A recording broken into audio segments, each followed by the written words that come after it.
So good morning. I'm Anil Menon. I'm from CLAAS and I'm based at the office in Bangkok, from where we manage the CLAAS business for Southeast Asia and East Asia markets. ก็นะครับคุณอนิลนะครับเป็นไว้นะครับของบริษัท CLAAS นะครับ Southeast Asia เนาะก็รับผิดชอบธุรกิจของ CLAAS นะครับในพื้นที่เอเชียตะวันออกเฉียงใต้แล้วก็เอเชียตะวันออกนะครับ This particular seminar that we're having today, we call it the Fodder Chain Management Seminar. This is being held in order to share best practices and knowledge on how good quality feed is produced and how losses are minimized. ก็วัตถุประสงค์หลักของการสัมมนาในวันนี้นะครับก็เพื่อที่จะมาแชร์ประสบการณ์นะครับแล้วก็ความรู้นะครับเกี่ยวกับว่าจะทำยังไงให้สามารถผลิตนะครับไซเลตคุณภาพดีหรือว่าอาหารสัตว์นะครับคุณภาพดีนะครับได้นะครับ So this is not about class or about selling or marketing machines. It's about trying to transfer knowledge, and I would like to kind of take you back a few years to explain why we conceived of this particular seminar here in Thailand with Kesetsat. ครับก็ต้องบอกตรงๆเลยนะครับว่างานที่จัดขึ้นนี้ไม่ได้มีวัตถุประสงค์นะครับหลักเพื่อการที่จะขายนะครับเครื่องจักรของ CLAAS นะครับแต่หลักๆคือนะครับต้องการที่จะมาแชร์ประสบการณ์นะครับแล้วก็ความรู้แล้วก็เทคนิคนะครับในกระบวนการผลิตนะครับอาหารสัตว์คุณภาพดีนะครับแล้วก็เขาจะเล่าให้ฟังนิดนึงนะครับว่าที่มาที่ไปนะครับของการจัดงานนะครับในรูปแบบนี้การจัดสัมมนาแบบนี้นะครับมีที่มาที่ไปยังไงครับ So we have invited today the guest speaker, Professor Eberhard Hartung from the University of Kiel in the north of Germany. And Hartung is an expert on this topic. And my interaction and association with Hartung actually started some years ago with the first such program that we conducted together in India. ครับก็ในวันนี้นะครับเรามีนะครับผู้เชี่ยวชาญนะครับทางด้านการผลิตนะครับอาหารสัตว์นะครับคุณภาพสูงหรือว่าไซเลตคุณภาพสูงนะครับจากประเทศเยอรมนีนะครับก็คือ Professor นะครับEberhard นะครับฮัตตุงนะครับซึ่งนะครับท่านเป็นนะครับ Professor นะครับอยู่ที่ทางเหนือของเยอรมนีนะครับก็อยู่ที่นะครับUniversity Q University นะครับก็ทางตอนเหนือติดกับแถบเดนมาร์กนะครับก็แน่นอนครับแถบนั้นโซนนั้นก็คือมีการผลิตนะครับโคนมนะครับในปริมาณที่มาก So to understand, to explain to you why we are having this program, it's important for me to share with you my own experience from India and a little bit about the program that both of us did together with Punjab Agricultural University, India at Ludhiana. Some of the professors already know this university some years ago. And it's important for me to spend a few minutes talking about it to actually set the context of why it is important to have a similar program here. ดังนั้นนะครับคุณอนิลก็อยากจะเล่านะครับว่าเขาได้มีความร่วมมือกับทาง Professor ฮัตตุงมาครั้งหนึ่งแล้วนะครับคือมีการจัดงานสัมมนาในรูปแบบนี้นะครับที่ประเทศอินเดียนะครับมหาวิทยาลัยพันจับนะครับ Okay. Yeah. So as you know, India produces the largest amount of milk in the world. If you put cow and buffalo milk together, if you just count cow, then it's probably the US. But if you put both together, then it's India by a large margin, about 235 to 40 million tons per year. But the thing is, this is produced from a large number of animals. So milk productivity per cow is very, very low in India. It still is. We have what we call the low input, low output kind of a system where the dairy cows or buffaloes are given low quality feed and they produce therefore also very, very low milk on an average per day. ครับก็ถ้าทุกคนทราบนะครับก็คือในประเทศอินเดียนะครับก็มีการผลิตนะครับน้ำนมนะครับจำนวนมากนะครับหรือว่ามีโคนมจำนวนมากเหมือนกันถ้าเทียบในเรื่องของปริมาณแล้วนะครับก็อาจจะเป็นแค่รองจากประเทศอเมริกาเท่านั้นนะครับแต่ในประเทศอินเดียนะครับมีผลผลิตนะครับนมนะครับที่ต่ำนะครับประสิทธิภาพการผลิตที่ต่ำนะครับเนื่องจากหลักๆก็เนื่องจากคุณภาพของอาหารนะครับที่ด้อยนะครับทำให้ผลผลิตของน้ำนมเนี่ยต่ำนะครับ So CLAAS, we have a university collaboration in Germany and also globally. And with the help of my colleague in Germany, we got in touch with Professor Hartung and invited him to Punjab, the state or province, which is actually the most progressive, but there's still a lot of gap on knowledge on good quality fodder production, on how do you produce good quality silage,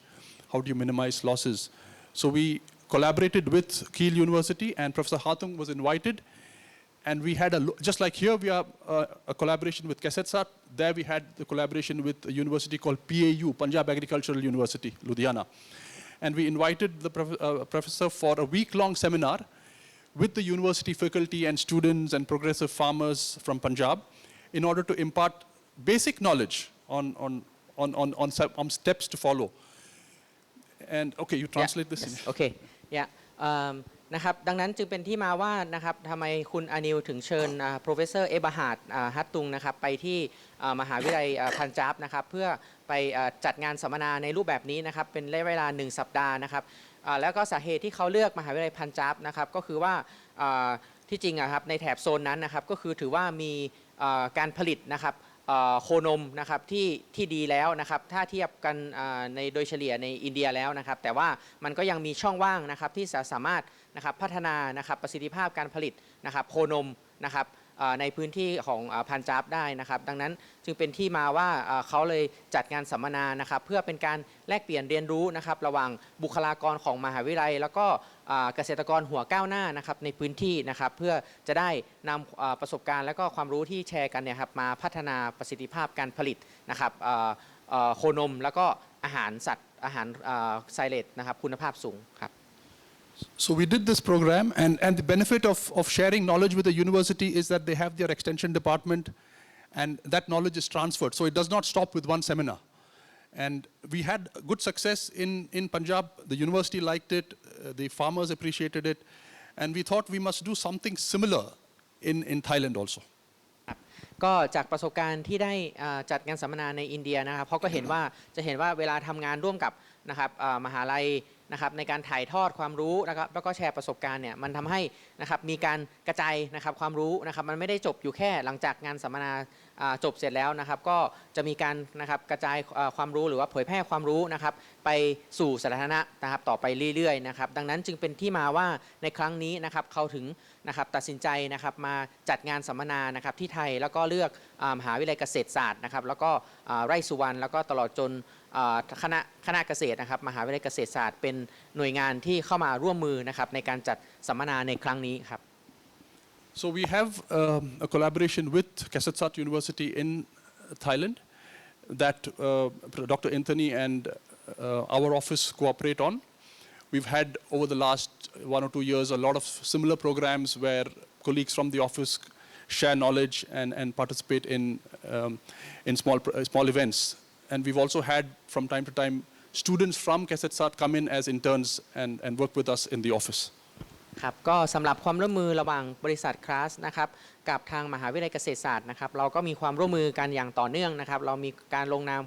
ข้อตกลงนะครับความร่วมมือกันนะครับทำ MOU ร่วมกันนะครับเพื่อที่จะมานะครับแลกเปลี่ยนประสบการณ์แล้วก็ความรู้แล้วก็เทคโนโลยีสมัยใหม่นะครับเกี่ยวกับทางด้านการเกษตรนะครับโดยเฉพาะในเรื่องของการเครื่องจักรกลนะครับในการผลิตนะครับอาหารสัตว์คุณภาพสูงนะครับก็มีความร่วมมือกันอย่างต่อเนื่องนะครับหลายปีแล้วนะครับเจ้าหน้าที่ของทาง CLAAS ก็มานะครับให้ความรู้กับนิสิตนะครับของมหาวิทยาลัยเกษตรศาสตร์นะครับแล้วก็มีกิจกรรมสัมมนาอะไรต่างๆนะครับร่วมกันอยู่ทุกปีครับ So then we requested KSETSAT to help us organize such an event where we could invite the expert from Germany to talk about fodder feed production, good quality silage, and have it with the university, because we conduct it. If CLAAS conducts it, we have a small gathering and it's lost after one seminar. But if it is done with the help of the university, then the knowledge stays and some of it gets transferred even beyond the seminar through the extension department, and therefore something gets transmitted for a longer period of time. ดังนั้นนะครับที่จริงเขาถือว่าดีใจมากที่เห็นนะครับสำหรับการสัมมนาในวันนี้เห็นว่ามีหน่วยงานต่างๆนะครับเข้ามาทั้งภาค นะครับรัฐและเอกชนนะครับเข้ามาร่วมสัมมนาในครั้งนี้นะครับมันทำให้นะครับความรู้นะครับที่เรานำมาถ่ายทอดหรือว่าประสบการณ์ที่เรานำมาแชร์กันในงานสัมมนานี้นะครับไม่ได้หยุดอยู่ตรงแค่การสัมมนาในวันนี้ที่จะจบลงนะครับแต่ว่าจะมีการถ่ายทอดความรู้นะครับไปสู่ผู้ที่ทำงานอยู่ในฟิลนี้นะครับในเรื่องของการผลิตนะครับอาหารสัตว์คุณภาพสูงหรือว่าการผลิตโคนมนะครับ And what I realized, which I saw over the last 2.5 years of my staying here in Thailand, is that we have similar challenges here on quality of feed, on milk productivity. There's a demand, okay, the per capita consumption of milk in Thailand is not high, but there's still a demand for good quality milk and milk products. The challenge is really here also on growing the dairy sector. One of the biggest challenges is high quality feed. ครับจากที่เขาได้นะครับดูข้อมูลนะครับที่เกี่ยวข้องกับการผลิตนะครับโคนมนะครับหรือว่าการผลิตนมในประเทศไทยนะครับเขาก็เห็นว่าอันที่จริงแล้วนะครับตอนนี้ครับการบริโภคนะครับนมเฉลี่ยต่อหัวของคนไทยเนี่ยนะครับอยู่ในปริมาณที่ต่ำนะครับแต่ว่านะครับในอนาคตนะครับอันใกล้นะครับจากการพัฒนาทั้งด้านเศรษฐกิจและสังคมนะครับก็มีแนวโน้มที่จะมีความต้องการนะครับน้ำนมนะครับเพื่อบริโภคนะครับสูงมากยิ่งขึ้นนะครับดังนั้นเขาถึงเห็นนะครับว่านะครับในเรื่องของการผลิตนะครับโคนมในเมืองไทยเนี่ยมีศักยภาพนะครับที่จะพัฒนาต่อไปนะครับแล้วก็สำหรับนะครับผู้ประกอบการหลายๆท่านที่จะเข้ามานะครับทำงานในเกี่ยวกับเซกเตอร์นี้นะครับก็คิดว่าถือว่ามีเป็นโอกาสที่ดีนะครับเพราะว่าในอนาคตอันใกล้นะครับน่าจะต้องมีความต้องการนะครับสูงมากขึ้นแล้วก็หัวใจหลักนะครับของการพัฒนานะครับเพื่อให้มีกำลังการผลิตน้ำนมที่สูงขึ้นหัวใจหลักที่เขาเห็นก็คือในเรื่องของคุณภาพของอาหารสัตว์นะครับ And when we visit farms around this area, we've noticed ourselves that the farmers making an effort to produce sometimes silage, but the quality is not there because of small things, awareness and basic concepts that are not being practiced, processes that are not being practiced.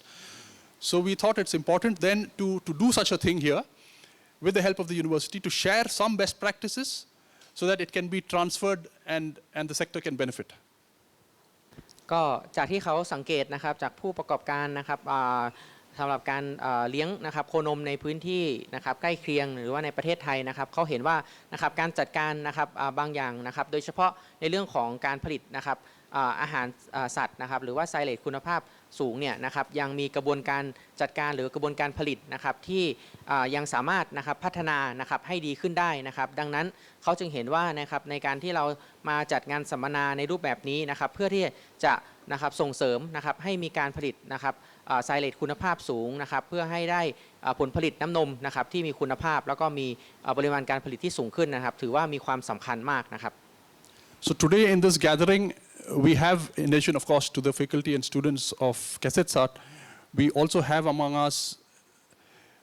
people who are closely associated with, for example, feed production. And we have, or they will soon join, owners of machines, that produce silage. You also have the government sector, for example, producing hay and so on. So you have a mix of you have dairy farms, you have cattle farm, owners of dairy farms, owners of cattle farms. So you have today a mix of people in this room who would directly benefit on the practical side from a little bit of fundamental knowledge on good quality feed production. Not just good quality feed production, but also what are the steps you need to take in order to minimize losses of what you've produced. ก็จากที่เขาได้ดูนะครับว่านะครับผู้ร่วมการสัมมนาในวันนี้นะครับก็เห็นมาจากหลากหลายนะครับหน่วยงานนะครับทั้งด้านผู้ประกอบการนะครับเกษตรกรนะครับหัวก้าวหน้านะครับแล้วก็ทางภาครัฐและก็เอกชนนะครับก็คิดว่านะครับทุกคนนะครับสามารถได้นะครับได้ความรู้แล้วก็สามารถแชร์ประสบการณ์ระหว่างกันได้นะครับเพื่อจะทำให้นะครับการผลิตนะครับอาหารสัตว์นะครับมีที่ดีเนี่ยสามารถพัฒนานะครับไปได้นะครับแล้วก็อีกอย่างหนึ่งก็คือว่าที่สำคัญคือจะได้มาทราบนะครับหลักการเบื้องต้นนะครับในการผลิตนะครับอาหารสัตว์นะครับคุณภาพสูงนะครับจาก Prof.Dr. เอเบอร์ฮาร์ดนะครับแล้วก็เพื่อที่จะรู้ว่าทำยังไงนะครับถึงจะสามารถลดนะครับความสูญเสียนะครับจากกระบวนการจัดการหลังการเก็บเกี่ยวนะครับของห่วงโซ่การผลิต พืชอาหารสัตว์ได้ Yeah, so the last thing I have to say before I hand it over is from our side as CLAAS, we would consider this entire program a success if some of what is shared today over the last couple of days is adopted and then is also kind of, with the help of Kesetsat, shared with more and more dairy farmers so that overall we can see over a small period of time some improvement in the quality of silage, of feed production in general. ก็สุดท้ายนะครับเขาก็หวังเป็นอย่างยิ่งนะครับว่าอย่างน้อยเลยนะครับจากการสัมมนาในครั้งนี้นะครับก็จะทำให้นะครับผู้ที่เกี่ยวข้องนะครับนำนะครับสิ่งที่เราได้พูดคุยกันนะครับแล้วก็การ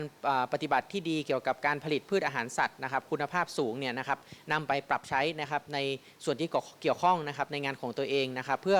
คาดหวังว่าในอนาคตนะครับอันใกล้นะครับเราจะสามารถนะครับเพิ่มประสิทธิภาพและก็คุณภาพของการผลิตนะครับอาหารสัตว์นะครับโดยเฉพาะในเรื่องของการผลิตไซเลตนะครับคุณภาพสูงสำหรับการผลิตโคนมนะครับ Yeah. So I hand it over now to. Yes. Okay.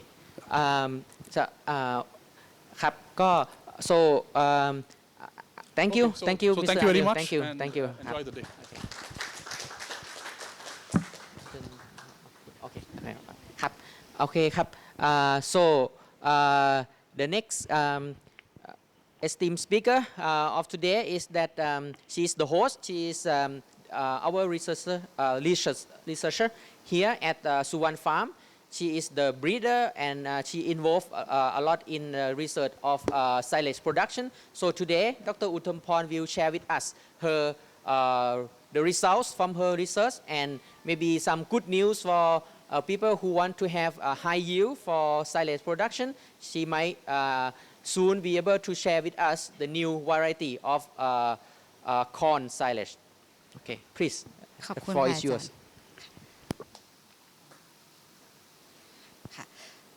ขอบคุณมากค่ะอาจารย์ก็ขออนุญาตแก้อาจารย์นิดนึงนะคะไม่ใช่เป็น breeder นะคะเป็น plant physiologist ค่ะก็สวัสดีทุกท่านค่ะค่ะก็วันนี้ในฐานะที่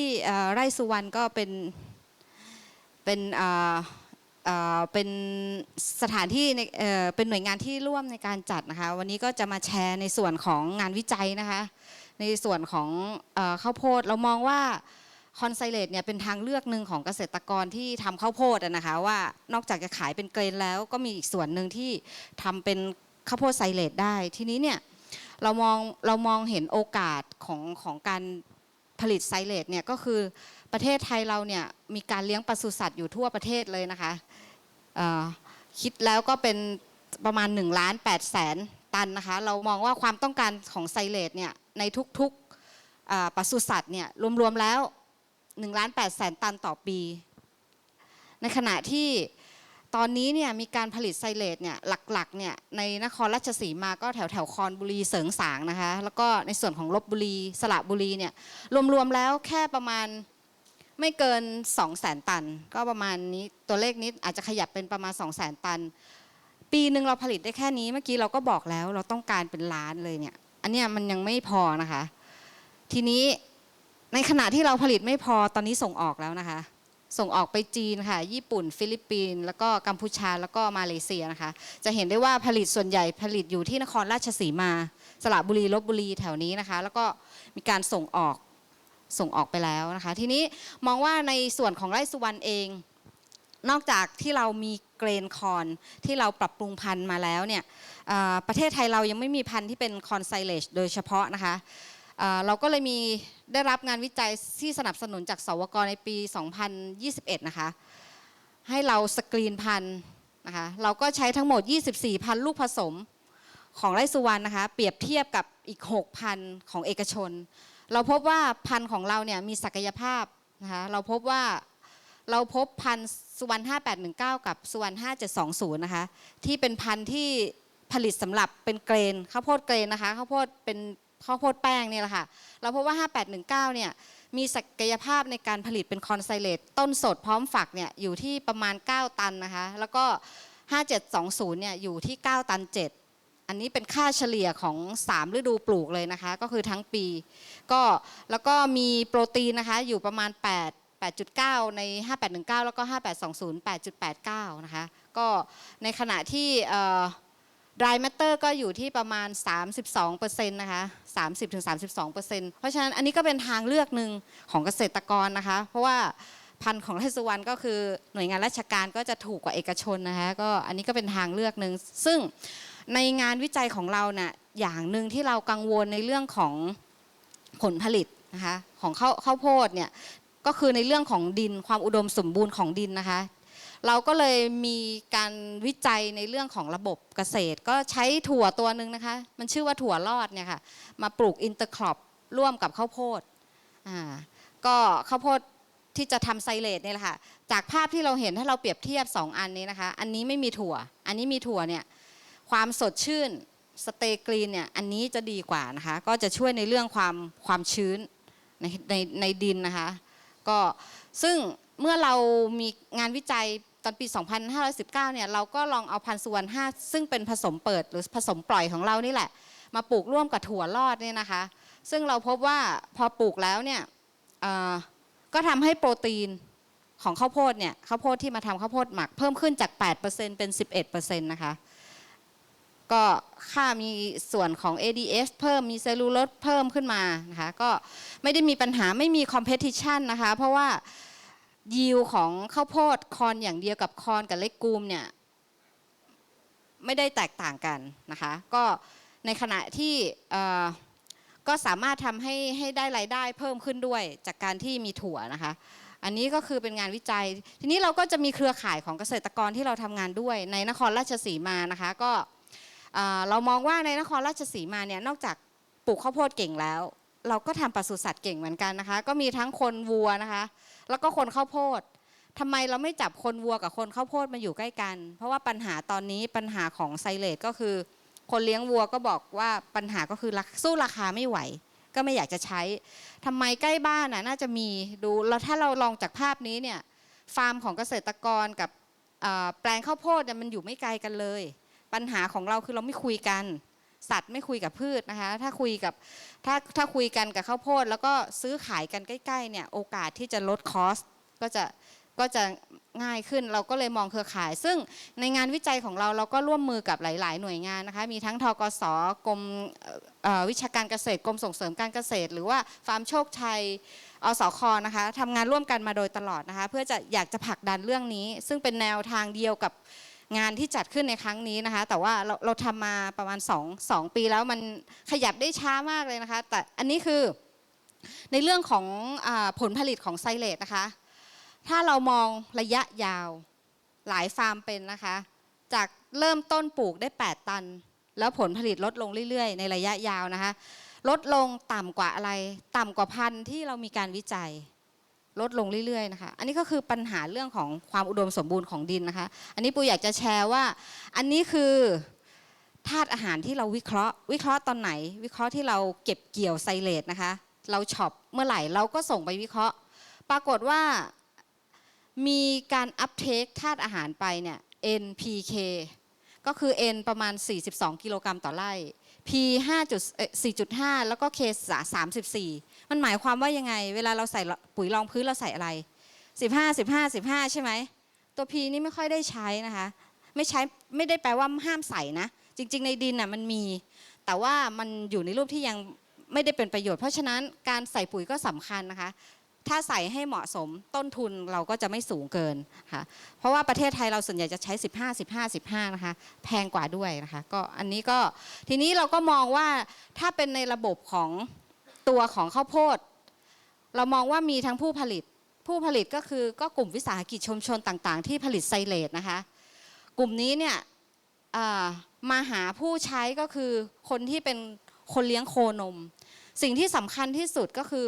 ราคาที่เป็นเหตุเป็นผลสำหรับคนที่จะใช้เนี่ยมันคือจุดไหนกันแน่ตอนนี้มันยังไม่มีมันก็สวิงไปสวิงมาคนเลี้ยงวัวก็แบกรับต้นทุนบ้างนะคะก็อันนี้ในเรื่องของคุณภาพของไซเลตเรื่องในราคาของไซเลตนะคะเป็นเรื่องที่สำคัญสำหรับคนใช้นะคะเพื่อที่อะไรเพื่อให้เกิดคุณภาพของน้ำนมนะคะก็เรามองแล้วว่าการที่จะทำให้เกิดสิ่งนั้นได้คุณภาพน้ำนมที่ดีได้เราต้องอินพุตอะไรเราต้องเพิ่มอะไรเข้าไป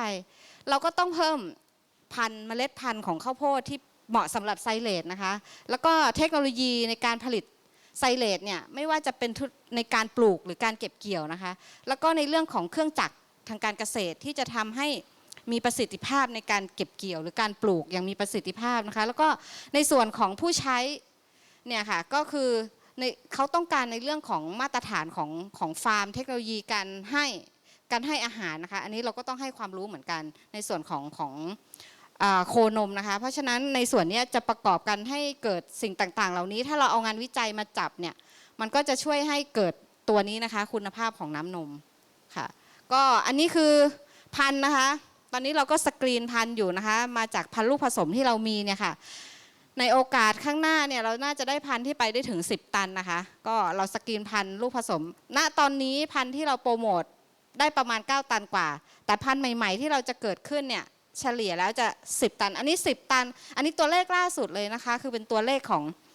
dry season ก็คือ dry season เนี่ยน้ำน้อยอยู่แล้วก็ยังได้ถึง10 ตันเนี่ยในฤดูต้นฝนปลายฝนน่าจะได้มากกว่านี้นะคะก็ทั้งหมดนี้ก็ให้มองโดยหลักนะคะถ้าจะให้ไซเลจเนี่ยยั่งยืนนะคะให้มันซัสเตนเนี่ยเราก็ต้องบาลานซ์3ฟังก์ชันนี่แหละฟังก์ชันโซเชียลก็คือในกลุ่มผู้ผลิตผู้ใช้มีการให้ความรู้เพิ่มเติมเพื่อที่จะให้ในส่วนของเศรษฐศาสตร์หรือเศรษฐกิจเนี่ยคุ้ม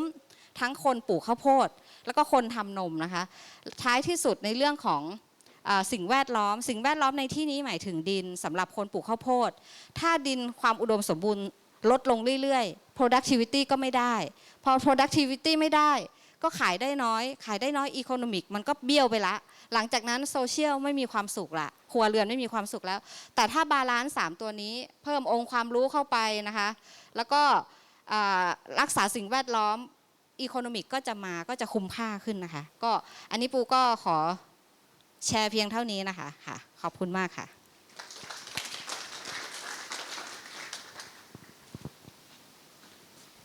Okay, thank you very much, Dr. Utumporn. So now, I think some of you might have some questions for Dr. Utumporn. Yeah, the reason why she presented in Thai is that since the majority of our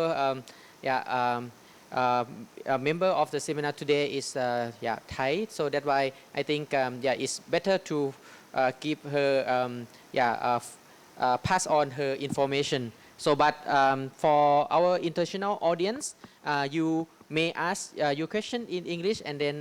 she will answer also in English. So please, now it's time for some questions.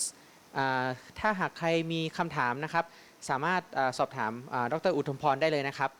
เกี่ยวกับในเรื่องของงานวิจัยที่ดร.ได้นำเสนอไปครับมีไหมครับ So any questions?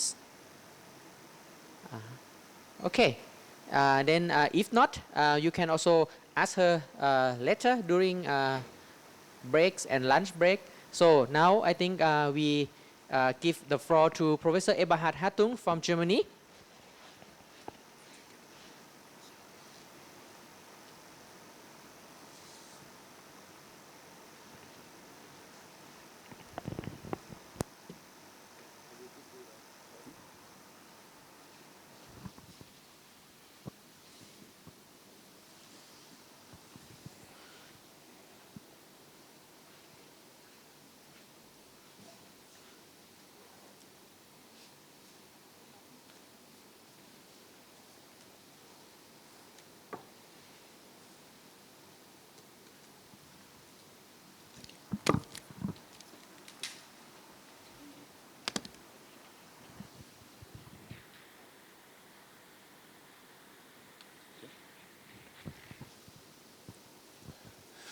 Good morning to everybody. I really like to welcome you, and it's a pleasure to be here in Thailand for the second time, because the first time and the last time I was in Thailand was in 1987. ครับก็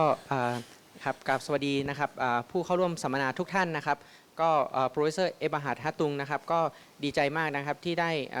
มาร่วมงานสัมมนาในครั้งนี้นะครับอันนี้ก็เป็นครั้งที่2นะครับที่เขามาประเทศไทยนะครับแต่ว่าครั้งแรกที่เขามานั้นมานานแล้วนะครับตั้งแต่ปี1987นะครับโอเค yes. Okay, so what we will do today, I will first give a short introduction of my person, then I will give a short kind of advertising or introduction where I come from in Germany, what's our university, and then we start with the real topic. So that's the rough agenda. ก็ก่อนอื่นนะครับเขาก็จะขอแนะนำตัวเองนะครับสั้นๆก่อนแล้วก็แนะนำเกี่ยวกับมหาวิทยาลัยนะครับที่เขาทำงานอยู่แล้วก็นะครับจาก University ก็คือ University of Q นะครับ Q University And what we also will do is, in the end, we will make a mixture. So we have a lecture, but you saw the machine outside. So we also go out so that you see it on the slide, but you also see it in reality. And there, we will have the help of Lucas. He will show us a little bit closer the machine so that you see both sides of the medal, the one on the slides and the one in reality. And thank you for providing the machine so that we can have a look on it. Thank you. ครับก็สำหรับเนื้อหานะครับที่เขาจะนำเสนอในวันนี้นะครับก็จะเป็นนะครับพื้นฐานนะครับเกี่ยวกับการผลิตนะครับไซเลจคุณภาพสูงนะครับนอกจากจะมีกระบวนการนะครับที่สำหรับการผลิตไซเลจคุณภาพสูงแล้วนะครับก็ที่ขาดไม่ได้ก็คือนะครับเครื่องจักรนะครับที่ใช้นะครับในการผลิตไซเลจคุณภาพสูงนะครับนอกจากเราจะเห็นเครื่องจักรแล้วก็อุปกรณ์ต่างๆนะครับบนสไลด์ที่โปรเฟสเซอร์จะนำเสนอแล้วนะครับเราก็จะได้เห็นออกไปดูของจริงนะครับซึ่งก็จะมีเครื่องจักรนะครับก็อยู่ให้เราได้สัมผัสนะครับแล้วก็ได้เห็นนะครับว่ามีหลักการทำงานอย่างไรบ้างนะครับซึ่งทั้งคุณลูคัสนะครับซึ่งเป็นผู้เชี่ยวชาญนะครับเกี่ยวกับเครื่องจักรกลนะครับก็จะนะครับพูดให้เราฟังนะครับว่าหลักการทำงานของเครื่องจักรนะครับที่นำมาแสดงมีอะไรบ้างนะครับแล้วทางโปรเฟสเซอร์ก็ขอกราบขอบพระคุณนะครับทางคุณชาร์ลส์นะครับที่ได้นะครับจากวันเดอร์มิลนะครับที่ได้มอบที่ได้ให้ยืมนะครับเครื่องจักรมาจัดแสดงในครั้งนี้ครับ Yeah, and to give a short introduction of myself, so I grew up on a farm. My father was a farm manager, and because there are people which are better farm managers probably than myself, I got to the university and I became a professor. And I worked later on at the Department for Agricultural Engineering in Hohenheim and did a lot of also traineeship outside. So I worked in Australia, in the US, also on a lot of farms in Germany. So that's a bit of my background. ครับก็เกี่ยวกับตัวโปรเฟสเซอร์เองนะครับโปรเฟสเซอร์ก็นะครับเกิดในครอบครัวของเกษตรกรนะครับที่เยอรมนีนะครับซึ่งพ่อของโปรเฟสเซอร์เนี่ยก็เป็นผู้จัดการฟาร์มนะครับดังนั้นเขาก็มีพื้นฐานทางด้านการเกษตรนะครับเขาก็มีความสนใจทางด้านการเกษตรนะครับแต่ว่าเขาก็ผ่านตัวนะครับมาเรียนเกี่ยวกับการเกษตรโดยตรงนะครับในมหาวิทยาลัยนะครับซึ่งก็นะครับได้เรียนที่มหาวิทยาลัยนะครับโฮเอนไฮม์นะครับ University of Hohenheim ที่สตุตการ์ดนะครับเยอรมนีนะครับซึ่งก็เป็นมหาลัยที่มีนะครับความเข้มแข็งนะครับทางด้านการเกษตรก็เหมือนกับเกษตรศาสตร์ของไทยของเรานะครับแล้วหลังจากนั้นนะครับหลังจากที่ได้จบการศึกษาแล้วโปรเฟสเซอร์ก็ได้ไปหาประสบการณ์นะครับจากประเทศต่างๆอย่างเช่นประเทศออสเตรเลียนะครับประเทศอเมริกานะครับแล้วก็สั่งสมประสบการณ์นะครับเกี่ยวกับการผลิตนะครับพืชอาหารสัตว์นะครับคุณภาพสูงนะครับแล้วก็จะนำมาแชร์นะครับให้กับพวกเราฟังในวันนี้ครับYeah, and since about 20 years, I'm the director of the Institute of Agricultural Engineering at Kiel University, and nearly for the same time, we focus, or one of our research topics is also forage and silage quality, because 20 years ago we had a real increase in biogas plants in Germany. So everything about biogas production, and because it's mostly fed by grass and corn silage, really piled up again, and that was the reason we were involved in the research of this again. ก็โปรเฟสเซอร์นะครับพื้นฐานในเรื่องของงานวิจัยนะครับก็จะเกี่ยวข้องกับ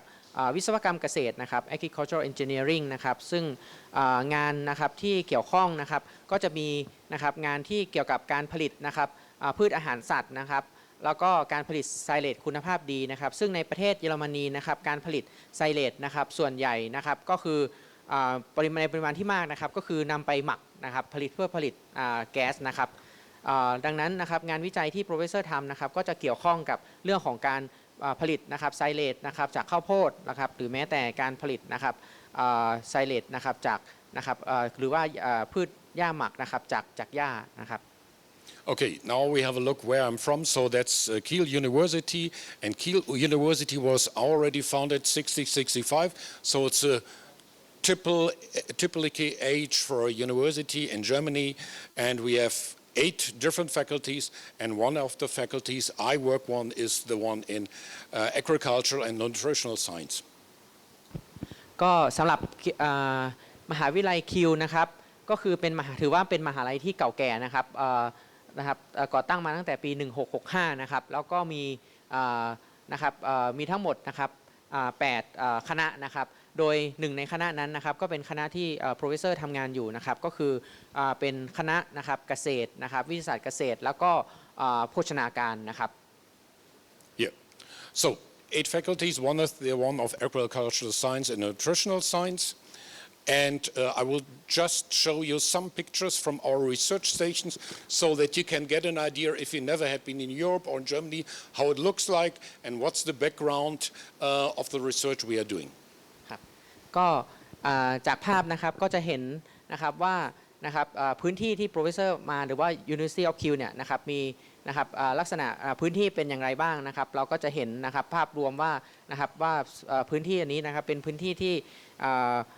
ไม่มีภูเขานะครับเป็นราบเรียบดังนั้นนะครับก็คือมีทุ่งหญ้านะครับในการผลิตนะครับโคทั้งโคเนื้อและโคนมนะครับโดยเฉพาะหลักๆก็คือโคนมนะครับ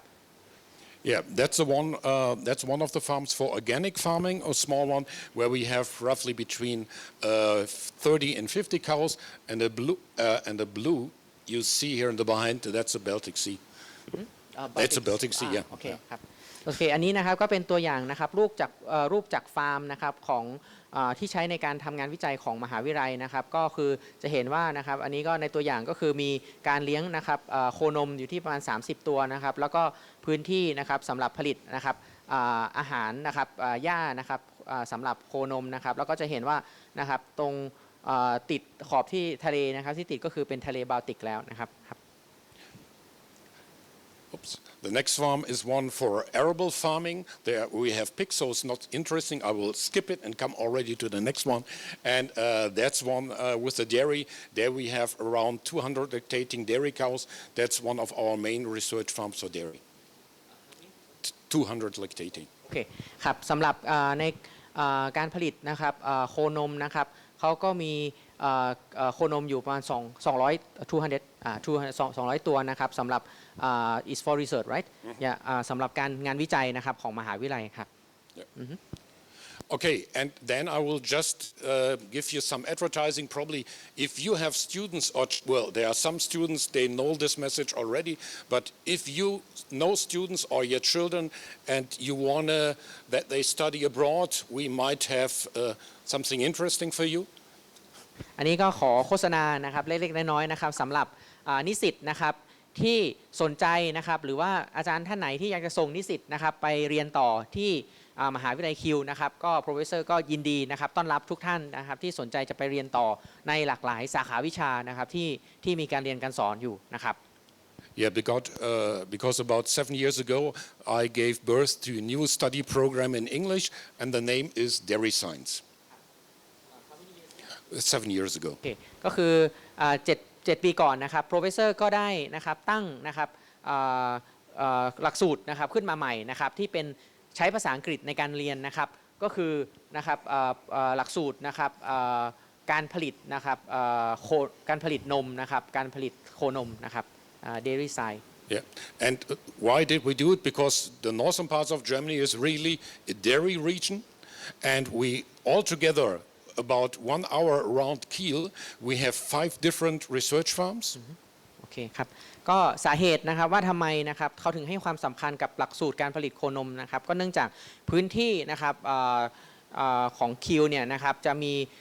การผลิตนะครับโคนมนะครับจำนวนมากนะครับก็คือรอบๆนะครับพื้นที่รอบๆมหาลัยนะครับก็จะมีหน่วยงานนะครับวิจัยนะครับเกี่ยวข้องกับโคนมนะครับอยู่5แห่งแล้วนะครับแสดงว่านะครับในเรื่องของความสำคัญสำหรับการผลิตโคนมเนี่ยมีความสำคัญมากในพื้นที่นี้Yeah, and therefore we thought it's a good place to start a study program. And the idea of the study program is really to look on the whole process chain, on the whole mosaic of dairy farming, so that we don't miss any stones. So that's the main idea. โอเคครับก็สิ่งที่ Professor นะครับต้องการนะครับสำหรับการนะครับทำหลักสูตรใหม่นี้ขึ้นมานะครับหลักสูตร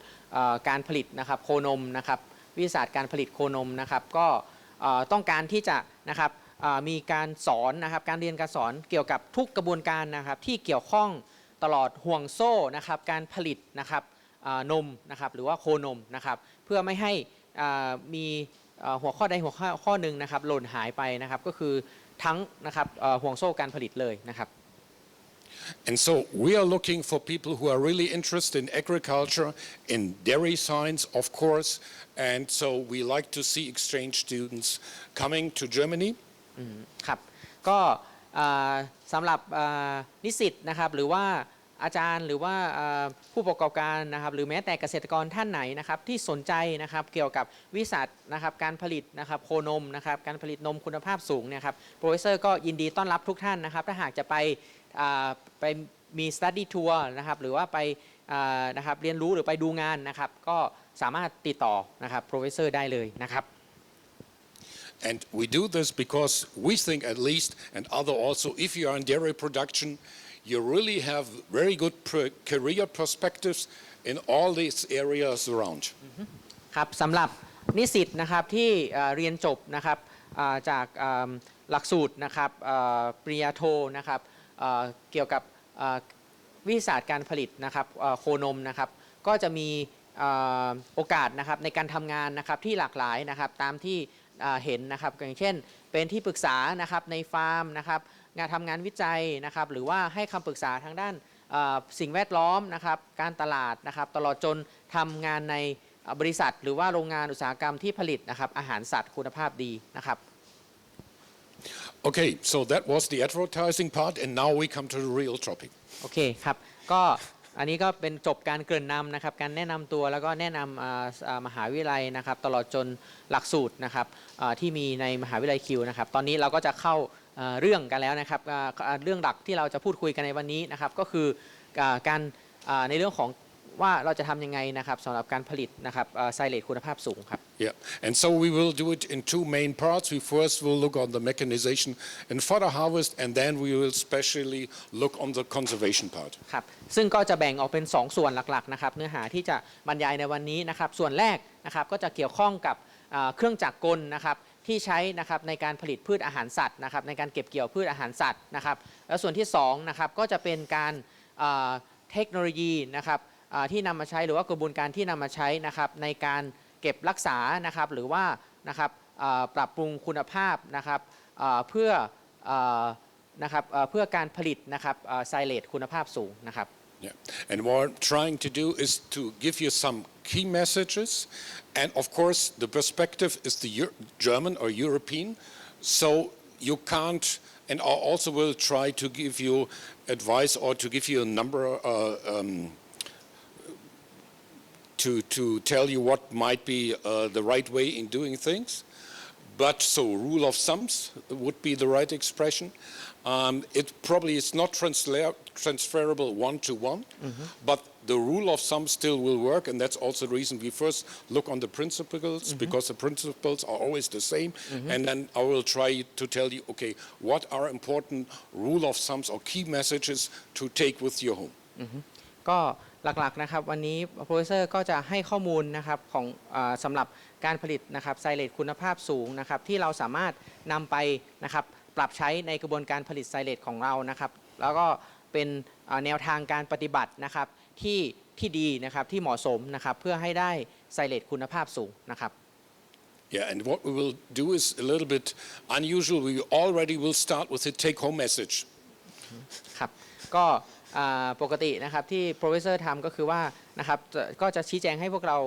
เข้าใจก่อนว่านะครับหลังจากการบรรยายในวันนี้นะครับทุกคนนะครับจะได้นะครับ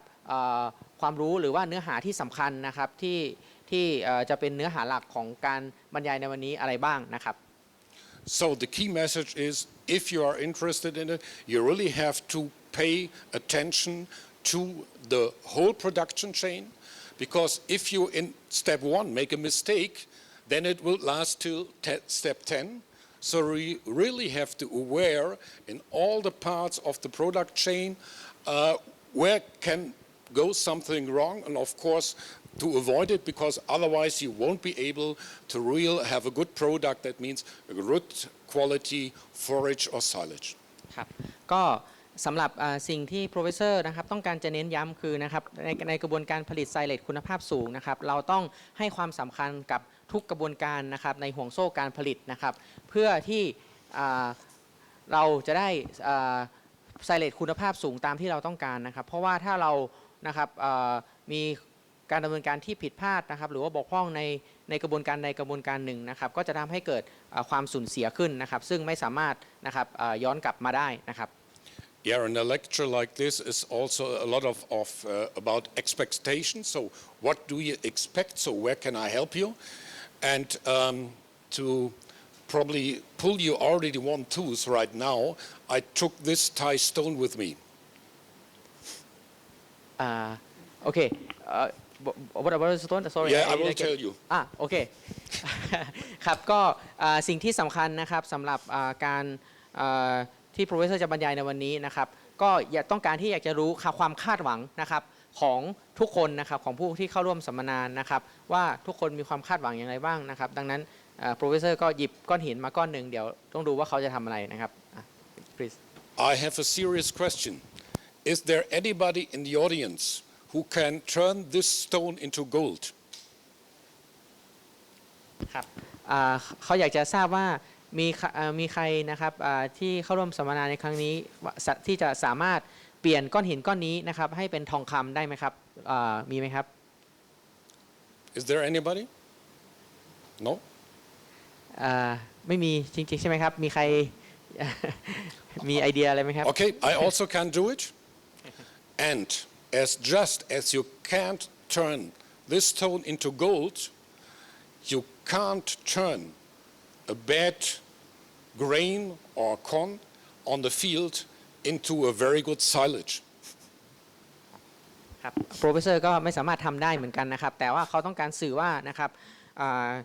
ก็คือการที่เราไม่สามารถเปลี่ยนก้อนหินก้อนนี้นะครับให้เป็นทองคำได้ก็เหมือนกับการที่เราไม่สามารถเปลี่ยนนะครับข้าวโพดนะครับหรือว่าวัตถุดิบนะครับที่มีคุณภาพนะครับต่ำนะครับคุณภาพไม่ดีนะครับให้กลายเป็นไซเลตคุณภาพสูงได้นะครับ The only thing you can do, so you can't improve it, but the only thing is you can't reduce the losses to a minimum. That's what you can do in all these different steps, but you can't really improve it because you have the 100% on your field, and the story is how much of your 100% on the field will go to the table of the animals, and so that's already one of the important key messages. ครับการที่เรานะครับปลูกข้าวโพดนะครับเพื่อผลิตไซเลตเนี่ยนะครับเมื่อเราได้นะครับวัตถุดิบของเรามาแล้วนะครับเราไม่สามารถนะครับเพิ่มคุณภาพของตัววัตถุดิบของเราได้นะครับแต่สิ่งที่เราทำได้ก็คือนะครับเราสามารถนะครับมีกระบวนการนะครับที่เหมาะสมนะครับกระบวนการปฏิบัติหลังการเก็บเกี่ยวที่เหมาะสมนะครับเพื่อให้เราสามารถรักษาคุณภาพนะครับที่เราเก็บเกี่ยวผลผลิตของเรามาได้นะครับให้อยู่จนถึงเรานำไปใช้นะครับแล้วก็ลดความสูญเสียนะครับจากกระบวนการต่างๆที่จะเกิดขึ้นจากการจัดการหลังการเก็บเกี่ยวนะครับต่างๆนะครับ So in all of the steps it doesn't matter if it's cultivation or in the end of the conservation you always have to try to minimize the losses ครับไม่ว่าจะเป็นกระบวนการผลิตนะครับกระบวนการปลูกหรือว่ากระบวนการเก็บรักษานะครับสิ่งหัวใจสำคัญก็คือนะครับการลดความสูญเสียนะครับที่จะเกิดขึ้นนะครับจากกระบวนการต่างๆที่เกี่ยวข้องนะครับ So what we will do right now is going through the different steps of mowing, conditioning, up to the harvesting and the transport, and of course the ensiling process. ครับก็เดี๋ยวสิ่งที่เราจะพูดถึงต่อไปนะครับก็คือกระบวนการต่างๆนะครับที่เกี่ยวข้องกับกระบวนการนะครับผลิตนะครับไซเลตนะครับหรือว่าพืชอาหารสัตว์นะครับ Yeah, and what we will do, we look on the different machines you might use or principles you might use. What are the advantages and disadvantages, and what might be the connection to the question: Do I gather a good or a poor silage in the end? ครับก็นะครับสิ่งกระบวนการต่างๆเหล่านี้นะครับก็มีความสำคัญนะครับอย่างมากนะครับเพื่อที่ในที่สุดแล้วนะครับจะทำให้เรานะครับได้ไซเลตคุณภาพสูงนะครับ So we start with the mowing. The question is there anybody producing hay or grass silage inside here? ครับก็คำถามแรกที่อยากจะถามก็คือว่านะครับมีท่านไหนครับที่มีการผลิตนะครับหญ้าอาหารสัตว์นะครับหรือว่าผลิตไซเลจบ้างครับในที่นี้ที่มาร่วมกันthere. Okay. Yeah, that's fine. Hay or grass silage? ครับอยากจะให้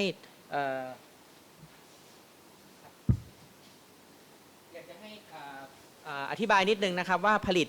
หญ้าหรือว่าผลิตไซเลจครับข้าวโพดหมักครับเป็นหญ้าหมักครับอ๋อโอเคแล้วก็มีส่วนของข้าวโพดหมักเป็นบ้างแต่ไม่เยอะมากครับ Okay he has both Okay okay So we start a little bit with the mowers. There are some requirements for the mowers because mowing is the first step, and already if you make mistakes there might lead to a soiled forage, and that again will provide losses in the end. ครับก็ขั้นตอนแรกที่สำคัญก็คือขั้นตอนการตัดนะครับก็คือถือว่าเป็นขั้นตอนแรกที่มีความสำคัญมากนะครับเพราะว่าถ้าหากมีกระบวนการตัดที่ไม่เหมาะสมเนี่ยก็จะทำให้ตัวหญ้าหรือว่าข้าวโพดที่เราตัดนะครับมีการปนเปื้อนของดินนะครับทำให้คุณภาพข้าวโพดหมักนะครับหรือว่าหญ้าของเราเนี่ยครับเกิดการสูญเสียนะครับคุณภาพได้นะครับYeah, and that is a slide where you have already a summary of the requirements. So when we go through the next slides, we always mention the different points, what might be important. โอเคครับก็เดี๋ยวโปรเซอร์ก็จะบรรยายไปนะครับแล้วก็เขาจะชี้ให้เห็นนะครับจุดไหนนะครับที่มีความสำคัญนะครับที่ต้องมีการระมัดระวังนะครับเพื่อให้ได้ไซเลจหรือว่าหญ้าคุณภาพสูงครับ Okay, because normally you have different principles what you use for cutting your grass, and one of course are cutter bars. You might say that's an old technique, but probably you use it because it also becomes a reunion or real revival in Germany, and there of course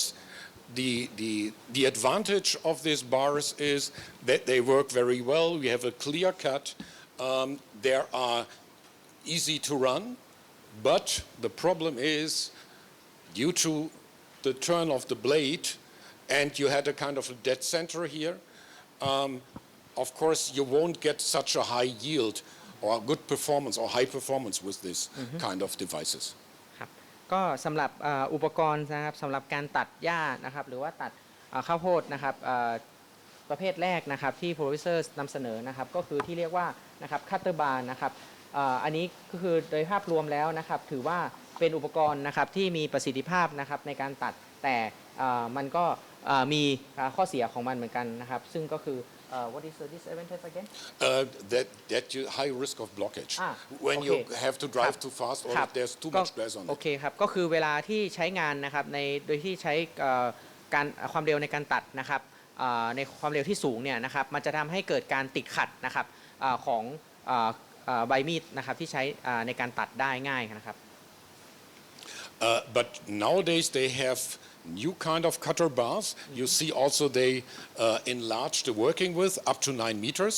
so that they are very effective. โอเคครับแต่ปัจจุบันนะครับก็มีพัฒนานะครับการพัฒนาใบมีดนะครับที่ใช้ในการตัดนะครับให้มีความยาวมากยิ่งขึ้นนะครับอาจจะยาวถึง9เมตรนะครับก็ทำให้ประสิทธิภาพในการตัดเนี่ยนะครับดีขึ้นนะครับYeah, and the reason why they now have a revival is that they, of course, have a low power requirement. They have a low weight. So if you worry about soil impaction or soil compaction, and of course, what's a real big topic in Europe, at least the low impact on insects and bees, because everybody is very concerned about sustainability, and therefore it now slowly becomes popular again. ครับก็ถึงแม้ว่านะครับเครื่องมือนะครับหรือว่าใบมีดนะครับที่เรียกว่าใบมีดคู่ตัวนี้นะครับที่ใช้ในการตัดนะครับมันจะมีนะครับข้อเสียนะครับตามที่ได้กล่าวไปแล้วนะครับแต่ปัจจุบันนะครับก็มีการนำกลับมาใช้นะครับมากยิ่งขึ้นนะครับเนื่องจากมันก็มีข้อดีหลายข้อนะครับอย่างเช่นนะครับใช้กำลังนะครับที่ใช้ขับเคลื่อนเนี่ยนะครับน้อยนะครับแล้วก็มีน้ำหนักที่เบานะครับโดยเฉพาะถ้าเกิด นำไปใช้ในแปลงนะครับก็จะช่วยนะครับลดปัญหานะครับในเรื่องของการที่ดินนะครับแน่นนะครับจากน้ำหนักของเครื่องจักรที่เยอะได้นะครับ Yeah. But the real advantage is if you have tractors with low horsepowers, there is a small power consumption compared if you compare this kind of double knife mower to a rotary mower. So especially under conditions where you rather have small tractors, it really makes sense. And you also can see the weight is much lower, so the impact is much lower. ครับก็จากข้อมูลนะครับก็จะเห็นว่านะครับในส่วนของเรื่องของน้ำหนักนะครับสำหรับเครื่องตัดนะครับหญ้าหรือว่าที่เครื่องตัดหญ้าที่ใช้แบบระบบใบมีดคู่นะครับเมื่อเทียบกับระบบโรตารี่นะครับเราก็จะเห็นว่าน้ำหนักของเครื่องตัดนะครับแบบใบมีดคู่เนี่ยนะครับก็จะนะครับน้อยกว่ามากนะครับแล้วก็ต้องการใช้กำลังในการขับเคลื่อนเนี่ยต่ำกว่าด้วยนะครับ So that's the reason that might be a good alternative to drum mowers. You all know drum mowers. That would be an example of a drum mower and how you set the height of a drum mower. ครับก็ so this one is the drum mower. Okay. Yeah. Okay. Impact mower. Okay. ครับก็อันนี้นะครับก็เป็นระบบการตัดนะครับที่ใช้นะครับระบบตัดแบบดรัมนะครับหรือว่าโอเคครับ Okay. And you also can see how the working principle probably works with the quality, because if you have this drum mower, between the drums, the knives are not allowed to hit each other, so there the mowing is not as perfect as it should be probably. โอเคสำหรับการใช้ระบบการตัดแบบนี้นะครับมันก็มีข้อเสีย So they come not so close to each other, so they don't hit each other. And there, of course, you can't mow so effective because they don't hit the grass so good. โอเคครับก็ข้อเสียนะครับก็คือว่านะครับมันจะนะครับไม่สัมผัสกันนะครับดังนั้นก็จะทำให้ประสิทธิภาพนะครับในการตัด so the efficiency of the cutting is yeah, it's a bit lower. ครับก็ประสิทธิภาพในการตัดนะครับก็จะนะครับต่ำลงนะครับ And of course, if you have to compare the disc mower, then you see the discs, you see the knives, and if you see the orange areas where the knife works, you can see really there's an overlapping. So really, you get a good cutting result. And therefore, of course, if you have a good cutting result, you always have a good regrowth in the next harvest. โอเคครับสำหรับนะครับระบบการตัดอีกแบบหนึ่งที่เรียกว่า disc mower หรือว่าระบบการตัดแบบที่ใช้จานนะครับเราจะเห็นว่าพื้นที่นะครับสีส้มนะครับมันมีพื้นที่ที่คาบเกี่ยวกันนะครับที่ซ้อนทับกันนะครับของจานนะครับตัด2อันนี้นะครับมันจะทำให้ประสิทธิภาพในการตัดเนี่ยดีขึ้นนะครับเมื่อประสิทธิภาพในการตัดดีขึ้นเนี่ยนะครับสำหรับหญ้านะครับที่ตัดโดยใช้เครื่องตัดแบบจานหมุนตัวนี้นะครับก็จะทำให้ตัวหญ้าเนี่ยนะครับหลังจากการตัดนะครับก็โปร่งขึ้นมาใหม่นะครับได้ดีขึ้นนะครับแต่กอใหม่ได้ดีขึ้นนะครับ But the main problem is the cutting height, and I don't know how Thai farmers work, but German farmers always like to take it all. So their idea is, if I cut low, I get a higher yield. ครับก็อีกประเด็นหนึ่งที่สำคัญนะครับสำหรับคุณภาพไซเลตนะครับก็คือว่าที่จะนำไปสู่ไซเลตคุณภาพต่ำนะครับอีกประเด็นหนึ่งที่สำคัญก็คือความยาวในการตัดที่เหมาะสมนะครับซึ่งส่วนใหญ่เกษตรกรแน่นอนก็ต้องโดยเฉพาะเกษตรกรในเยอรมนีนะครับก็ต้องการให้ได้คุ้มค่ามากที่สุดก็ตัดให้สั้นที่สุดนะครับเพื่อให้ได้ปริมาณนะครับพืชอาหารสัตว์นะครับที่สูงนะครับแต่นะครับมันจะทำให้กระทบต่อคุณภาพนะครับของวัตถุดิบนะครับที่เราตัดมานะครับ But the key message is, if you cut low, in the end, you lose. แต่ในทางกลับกันนะครับในทางตรงกันข้ามกับความคาดหวังนะครับถ้าหากเราตัดนะครับต่ำเกินไปนะครับมันก็ทำให้เราได้นะครับปริมาณผลผลิตนะครับที่น้อยนะครับกว่าที่เราคาดหวังไว้นะครับแล้วก็คุณภาพก็ต่ำด้วย Yeah, and there are at least three things what are not good about it, because if you cut too low, then you start disturbing the grass sort, so the regrowth of the grass is not as good. So the next harvest will of course decrease ครับก็สิ่งหนึ่งที่จะเกิดขึ้นนะครับเมื่อเราตัดนะครับต่ำเกินไปตอที่ตัดต่ำเกินไปนะครับมันก็จะทำเวลาเครื่องจักรทำงานนะครับมันก็จะทำให้เกิดความเสียหายเชิงกลเกิดขึ้นนะครับกับต้นหรือว่ากอของต้นหญ้านะครับหรือว่าต้นหญ้านะครับมันก็จะทำให้การเจริญเติบโตของต้นหญ้านะครับหลังจากที่เราตัดแล้วเนี่ยนะครับช้านะครับลงนะครับ and so there normally should be a minimum height. It should be more than 5 centimeters, somewhere between 5 and 8 centimeters, the cutting height. So the optimum. ครับดังนั้นระยะในการตัดที่เหมาะสมที่เขาแนะนำนะครับก็คืออยู่ที่ 5-8 เซนติเมตรนะครับไม่ต่ำกว่านี้นะครับ 5-8 เซนติเมตรนะครับ Because otherwise, if you also cut too low, when you try to pick it up later on, the danger that the tines go into the soil because you cut too low, but still want to have all the grass what is laying there, then you soil your food, and if you soil your food, that's already the first step of getting high losses in your silage. ครับและอีกประเด็นหนึ่งนะครับก็คือว่าเวลาตัดสั้นเกินไปนะครับเวลาที่เราจะเก็บนะครับตัวหญ้าขึ้นมานะครับจากพื้นเนี่ยนะครับมันก็จะทำให้มีโอกาสนะครับที่จะปนเปื้อนดินนะครับสูงด้วยนะครับเพราะว่าถ้าเกิดเราตัดตอสูงระดับหนึ่งนะครับตัวหญ้ามันก็จะวางอยู่บนตอนะครับเวลาเรากวาดหญ้าขึ้นมานะครับเก็บขึ้นมานะครับมันก็จะทำให้มีการปนเปื้อนนะครับที่น้อยลงได้นะครับ So cutting low doesn't give you more yield, it gives you less yield. ครับดังนั้นที่คาดหวังว่าจะได้ผลผลิตนะครับในปริมาณที่สูงนะครับแต่ทางกลับกันถ้าหากเราตัดสั้นเกินไปก็จะทำให้ผลผลิตของเราลดลงนะครับ Yeah. And another important part beside the machinery, of course, is the optimal harvest time. อีกประเด็นหนึ่งนะครับที่สำคัญนะครับก็คือการระยะนะครับเวลาในการเก็บเกี่ยวที่เหมาะสมนะครับก็มีความสำคัญ Because we will see later on, depending on the harvest time, so the moisture content, the nutrition content, the ensiling process will be different. So if you don't get the right harvest time under your special conditions, then you also already start losing money by getting the wrong harvest time. ครับถ้าเราเก็บเกี่ยวนะครับในเวลาที่ไม่เหมาะสมนะครับมันก็จะทำให้เกิดการสูญเสียนะครับขึ้นได้นะครับอย่างเช่นถ้าเราเก็บเกี่ยวนะครับยกตัวอย่างนะครับถ้าในเรื่องของความชื้นนะครับที่ไม่เหมาะสมนะครับก็จะทำให้นะครับเวลา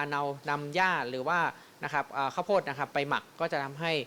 เกิดการสูญเสียนะครับแล้วก็ทำให้ได้คุณภาพที่ต่ำนะครับ And to give you an idea, what does it mean if you soil your forage or your grass? We will have a look on this slide. There you can see that there is a higher amount of raw ash. If the cutting height is low, you have a higher amount of raw ash inside. So if you analyze the food. ครับจากแผนภาพตัวนี้นะครับจากตัวนะครับบาร์กราฟตัวนี้นะครับเราแผนภูมิแท่งตัวนี้เราก็จะเห็นว่านะครับถ้าเกิดเราตัดนะครับที่4เซนติเมตรนะครับจากการวิเคราะห์นะครับตัวอย่างของตัวไซเลตนะครับเราก็จะพบว่ามันมีปริมาณเท่านะครับที่สูงนะครับดังนั้นก็ถือว่ามีการปนเปื้อนนะครับดินในปริมาณที่สูงนั่นเองนะครับ And then in the end, if you try to see what's the energy level you need to produce your milk, you can see that also the energy level is clear lower if you have a lower cutting height. Because 4.7, again, 5.6 netto energy per kilogram dry matter. Energy that needed For the production, so that's the inner energy inside the food you need for the production of the milk. โอเคครับก็อันนี้เป็นระดับพลังงานนะครับที่มีอยู่ในไซเลตนะครับที่เราเก็บเกี่ยวนะครับที่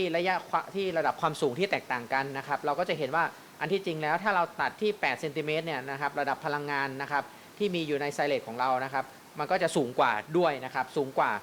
ที่ตัดระดับการตัดที่ต่ำกว่านะครับดังนั้นก็จะเห็นชัดเจนนะครับว่าการตัดระดับที่เหมาะสมนะครับไม่ต่ำเกินไปเนี่ยครับมีผลดีนะครับหรือว่าส่งผลให้คุณภาพของไซเลตดีขึ้น So you can already lose between 10 to 50% of what you produced by having or by soiling the forage. 10 to 50 10 to 15 already there in this small step. ครับสำหรับการเก็บเกี่ยวนะครับที่ทำให้เกิดการปนเปื้อนนะครับดินนะครับ จะทำให้เกิดความสูญเสียสำหรับไซเลจนะครับหรือว่าหญ้าที่เราเก็บเกี่ยวเนี่ยนะครับอยู่ที่ประมาณ 10-15% นะครับ Yeah, and now we come to the next step, and probably, yeah. we make a break. Okay. จะ make a break. Okay. Oh, will you make a break? Okay. Yeah. Good news. Good news. Okay. So good news for you. Now you have some time for coffee, discussion, and whatever. And how long do we do the break? 15 minutes. 15 minutes. Okay. 15 So 15% losses, 15 minutes break. Okay. See you in 15 minutes.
Okay, we will move on. And now we even have a translation service, so thank you very much. And I try to keep an eye on her so that I can see if we really can synchronize. Yeah. Okay. We started with the mowing equipment, and I also want to add another key message because, of course, one question is what kind of mowing equipment you use. What is the functional principle? Because there are always advantages and disadvantages connected to every principle. But, at least in my experience, there is no technical principle without disadvantages. It doesn't matter what kind of technique, you also will find disadvantages. The only question is how does it fit to my needs, so that you look for a technique for your conditions with the most of the advantages. But if somebody tells you there's one only with advantages, well, at least I don't really believe him. So that's one part. And the second part is the setting of the machine. So we already talked about mowing. So we talked about don't mow too low, because you're easily losing in the end. So that's one point. But what you also have to realize is if you do the setting of a machine, you always have to control it. The first things my father told me as a farm administrator is to check it. So if you set the mower at the beginning, and it's the same afterwards with the harvester and so on, you have to regularly check the machine. So the person running the machine has to be able to check it and to set it right and to readjust it. That's a very important point, because otherwise you won't use the potential of the machine. So you have to tell the people, okay, what to do and how many times to check the machine to get the optimum result. That's a very important point. So the education of the people on the machine, because the machine for itself doesn't only help, you really need the people, they know what they are doing there and how to check if the machine settings is still all right. That's the first point. And the second point is, of course, the conditions are different. So if you are a contractor, for example, you set the machine for the first field of the day, you work to go to the next one, then you at least should recheck it, because conditions are different. So you always should check if it's still all right and does it fit to the conditions of the next field. Or if you have a big one, probably the field is not homogeneous, it's different at different spots. So you really have to check, okay, do the settings fit to what I'm doing there? That's sounds very easy, but it is difficult. And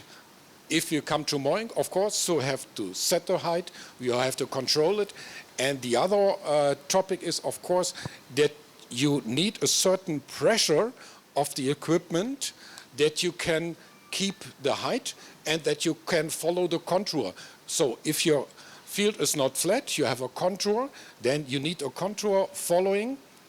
And that's the reason we have just this small video to see, okay, so first of all, if you like to follow the contour, or the machine should, you need a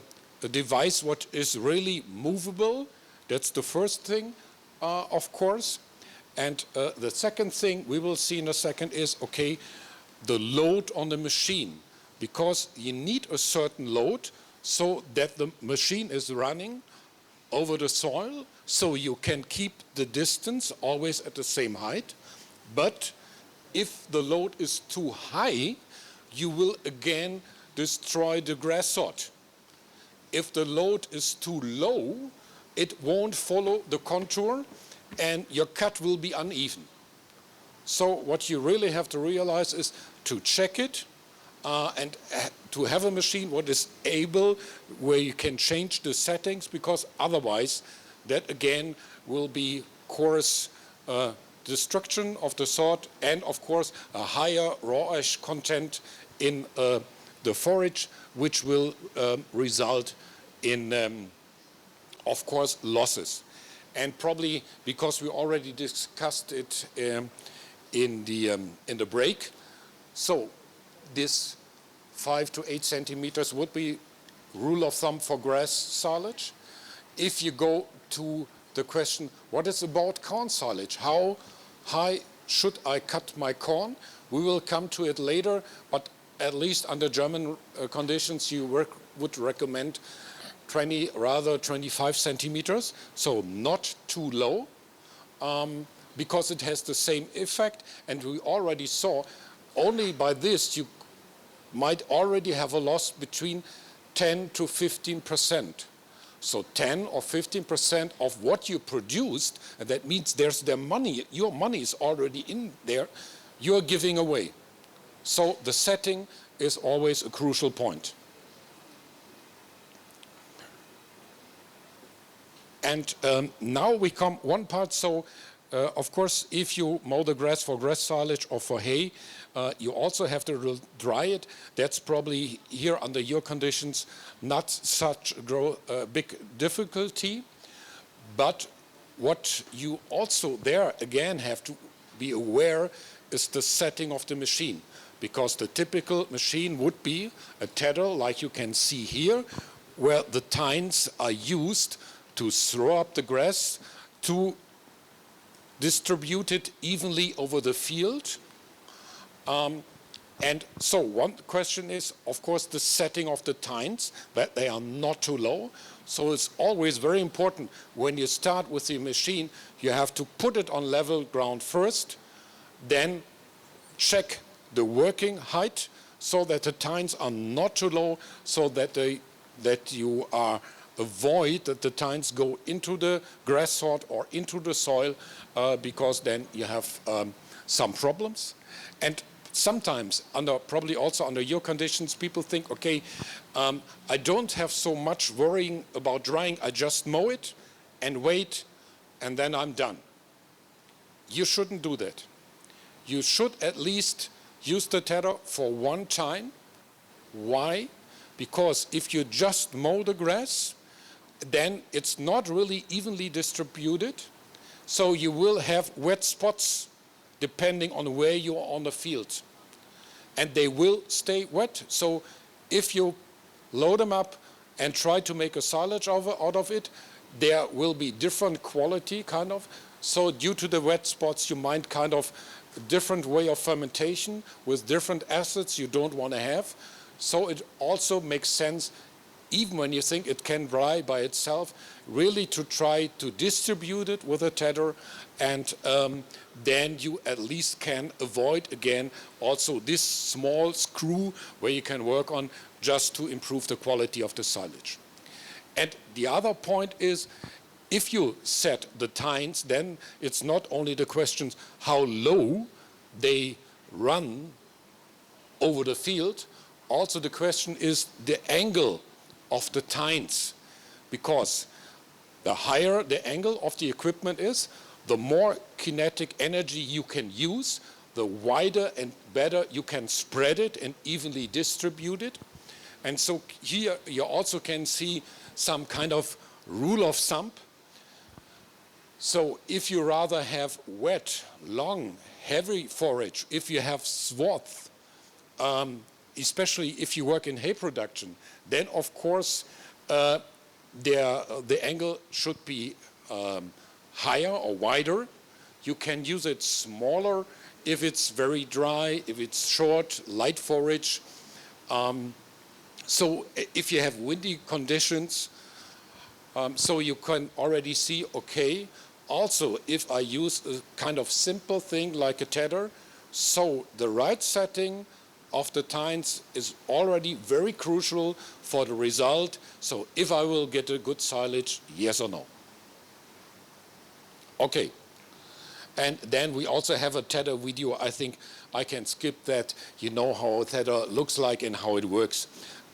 We rather go on. Then the next step normally is, okay, I have to get, for example, if we stay with grass or hay,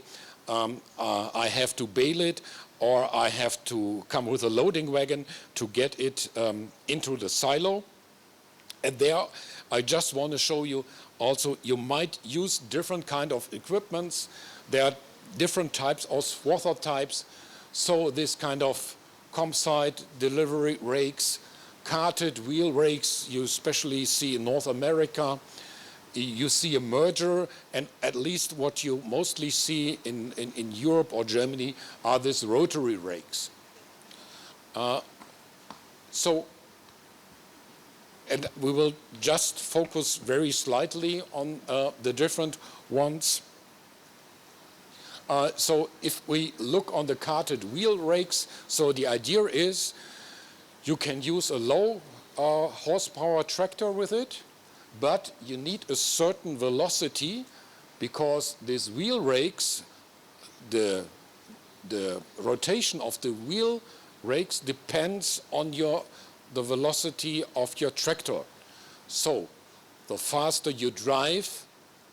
the better is the swathing effect. That means if you use this device, you have at least to drive higher than 20 kilometers. So the advantages are you have a good working capacity because you have a good working width. You have to drive faster than 20 kilometers. So it's a cheap device. You hardly need any horsepower to pull it. But what would be the disadvantage? Of course, if your field is only 2 hectares, then you can't use it. So for special conditions, it really could make sense because it's easygoing and kind of cheap equipment, but you need a certain field size. And so what's the opposite? So that's, you would say rather, I don't want to say low budget, but the opposite is a merger, because then the whole working with, you have a pickup. So if you really want to have the optimum pickup with as less soiling of the grass as possible, then you will use a merger, but it's quite expensive. So even under German conditions, it will be like this, that only a couple of farms are using a merger, but just to see the different levels. So that would be the highest, at least in my opinion, the highest and best level to pick up food from the ground. And then what's typical, probably also here in Thailand, I guess, are the rotary rakes.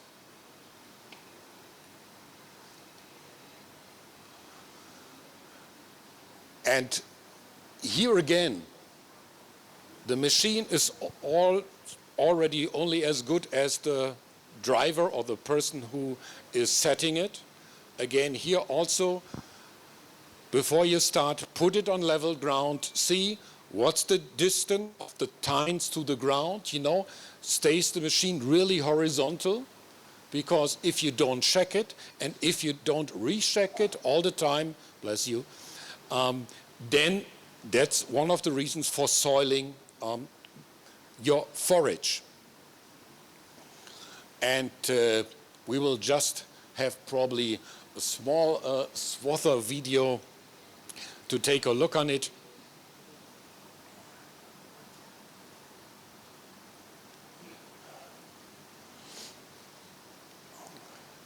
So here you now can see some virtual swathing. And of course, you get them in different sizes. So with one rake or with a couple of rakes, for example. So the performance always depends, of course, on the number of rakes. Then if you are a contractor, of course, you have to see how movable is the machine, what's the adjusting time, and at least can I move fast enough? At least when I see it under German conditions, you should drive when you make the transport between 40 to 60 kilometers. So it really has to be able that it can drive that way. And then, of course, there's also a lot of science in the question, how the rakes run, how the tines go down. And of course, also these parts, what's the how they wear, because depending on what kind of quality you have there, you have to replace them sooner or later, so that makes quite a difference. And of course, that, for example, the arms are easy to unmount. And so these are some of the things probably you might keep in mind when you were working with Swartworth.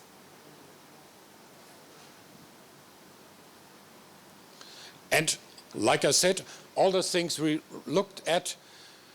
so what you like to avoid, and I repeat it, I guess this key message now often enough, is to really decrease the soiling of the food already when harvesting it. And therefore also the function of the pickup is quite important, because the pickup itself is a very universal device. You use it for a lot of different machines. You use it if you have a merger. You use it if you have a baler, and it doesn't matter if it's a small baler, a big baler, a round baler. You use it for the harvester, and you use it for the loading wagon. So again, there we will see it when we go down there and have a look on the baler, on the small baler. Of course, if before you start, put it on level ground, see what's the difference or the height of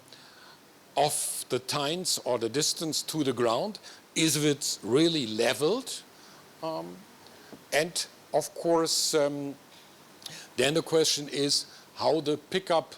looks like, and of course, can it follow really the contour, so that you of course have at least 2 contour wheels on the sides. A lot of machines, they also have kind of contour wheels in the middle, so if there are wheel tracks on your field, you avoid that the machine will run into this tire track, and therefore it might not sit in the right way, and that could be again one part, so that the tines go into the soil and get it up in your feet. So therefore the pickup, it doesn't matter what machine, the setting of the pickup again is quite important. Okay, so we had a look through a couple of process steps already.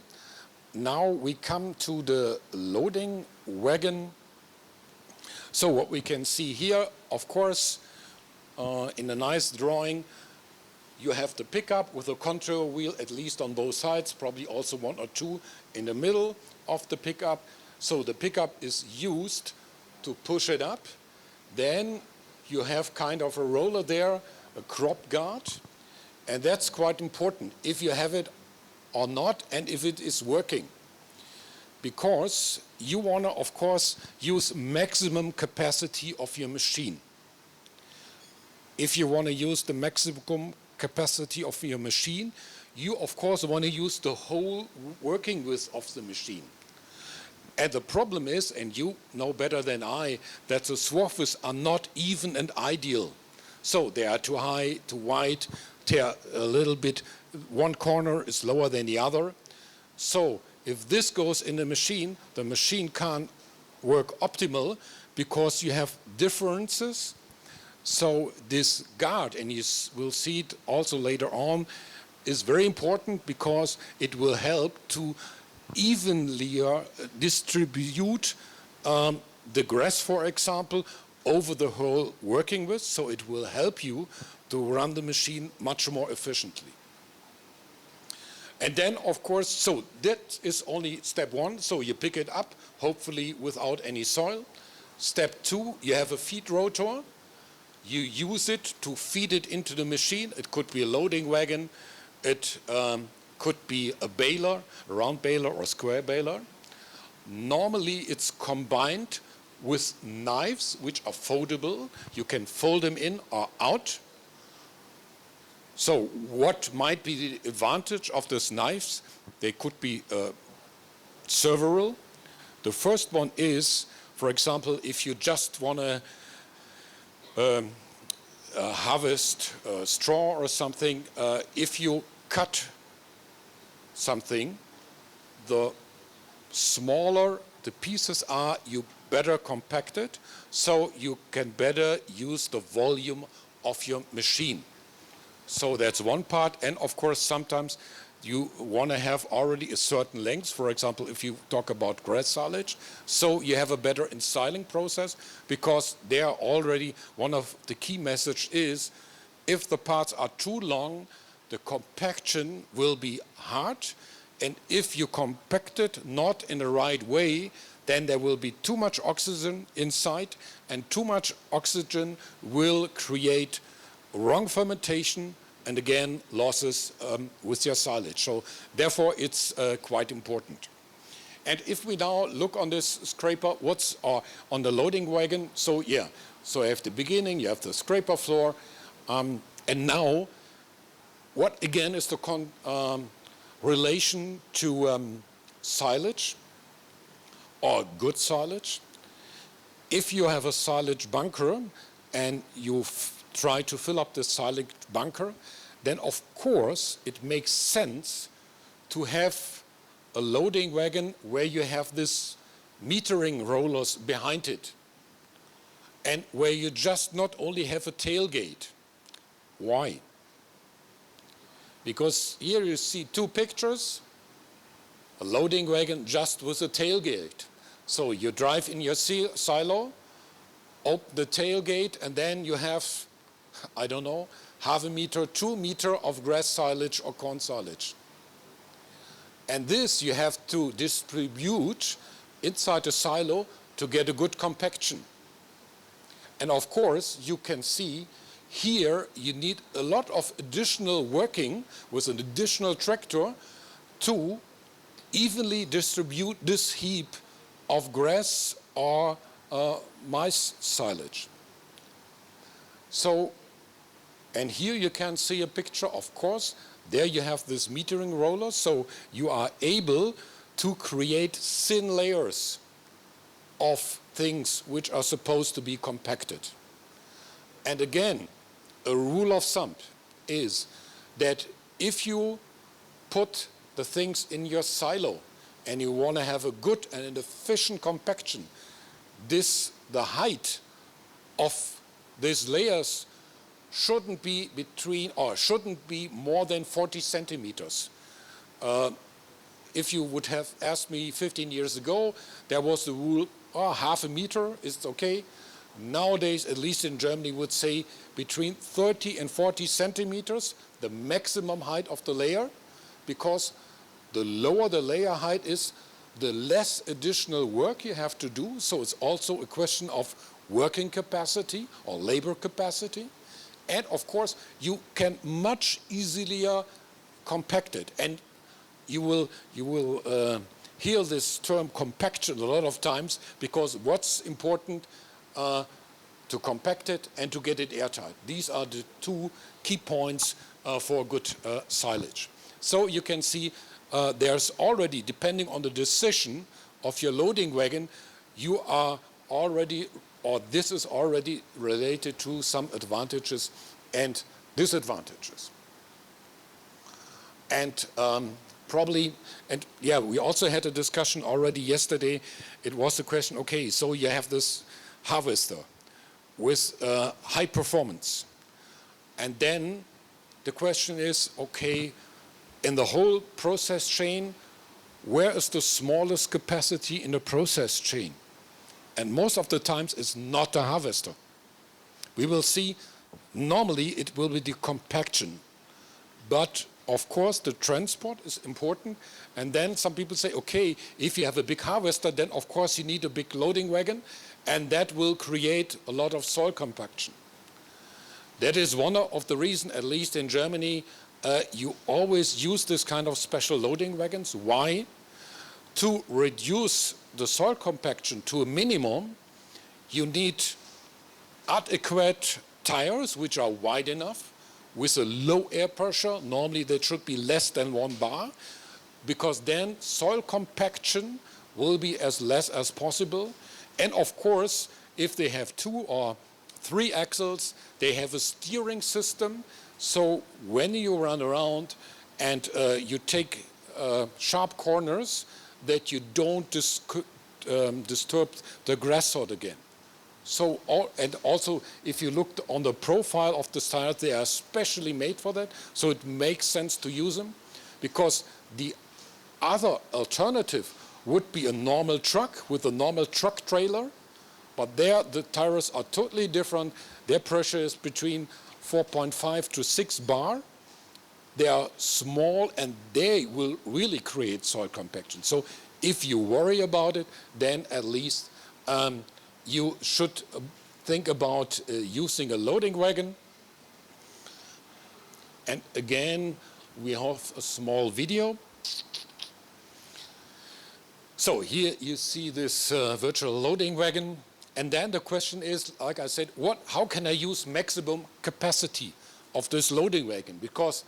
the volume is set. And here again, you can see a little bit again the crop guard, the pickup, the knives, the rotor who pushes the material inside. And like I said, the volume of the car or the wagon is set. And what you can measure is, of course, the power consumption here. So now you see this virtual loading process. The grass gets in, so you can see this bar moving, trying to get it leveled over the whole working width. And then the next step is the rotor is pushing it in. And what you can see is it's pushing, but the scraper floor does not work. I will stop it for a moment, if I can. Okay, so what you can see is rotor is working, scraper floor is not working. What will happen is, of course, this one is pushing the grass, for example, inside, so you already get a compaction. So due to the compaction effect, you will get more grass into the wagon, of course. And then you measure the force you need to push it into the wagon, so to try to optimize it and to have a defined compaction already. And you can see, of course, the longer it takes, the higher get the force. Here will be the set point. So when your set point is reached, then the scraper floor will start till you are again underneath this set point, so that it will stop again. So with this kind of simple, in a way, because the simple solution, because the only thing you need is the information of the force you need to push it in, you will optimize the, of course, capacity of your loading wagon. So you can see a lot of times these are the, I don't want to say simple things, but the things which, of course, are, you know, which are straightforward, that really help. Okay, so we moved through, Upsala.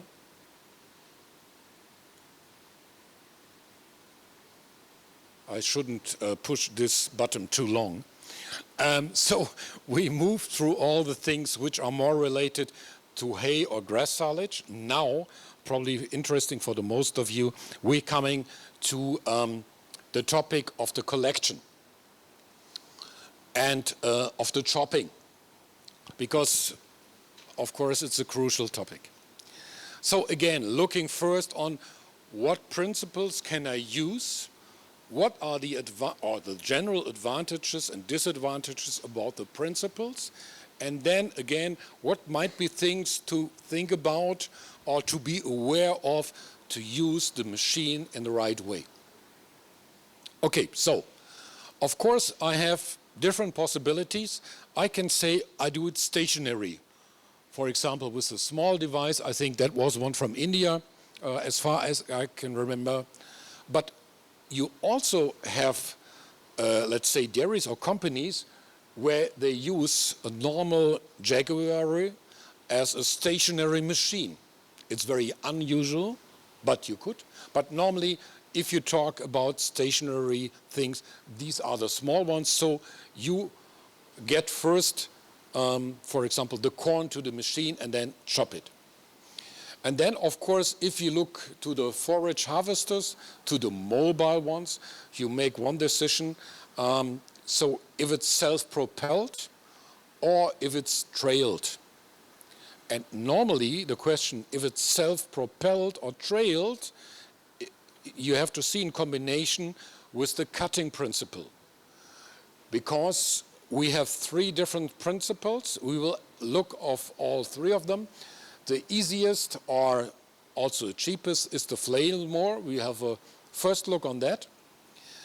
The second will be the flywheel chopper. It's normally a trailed one. We have one standing outside. And I always,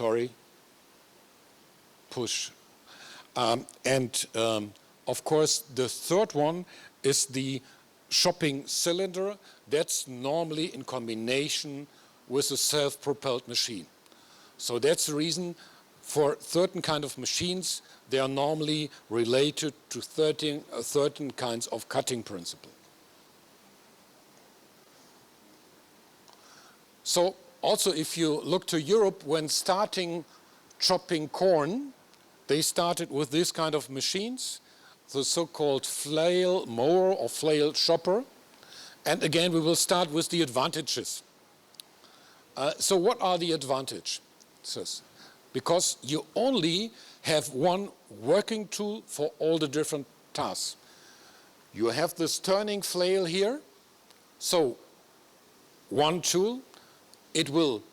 chop the grass or cut the grass. Then you have a counter blade. You can adjust the distance from the counter blade to the flail.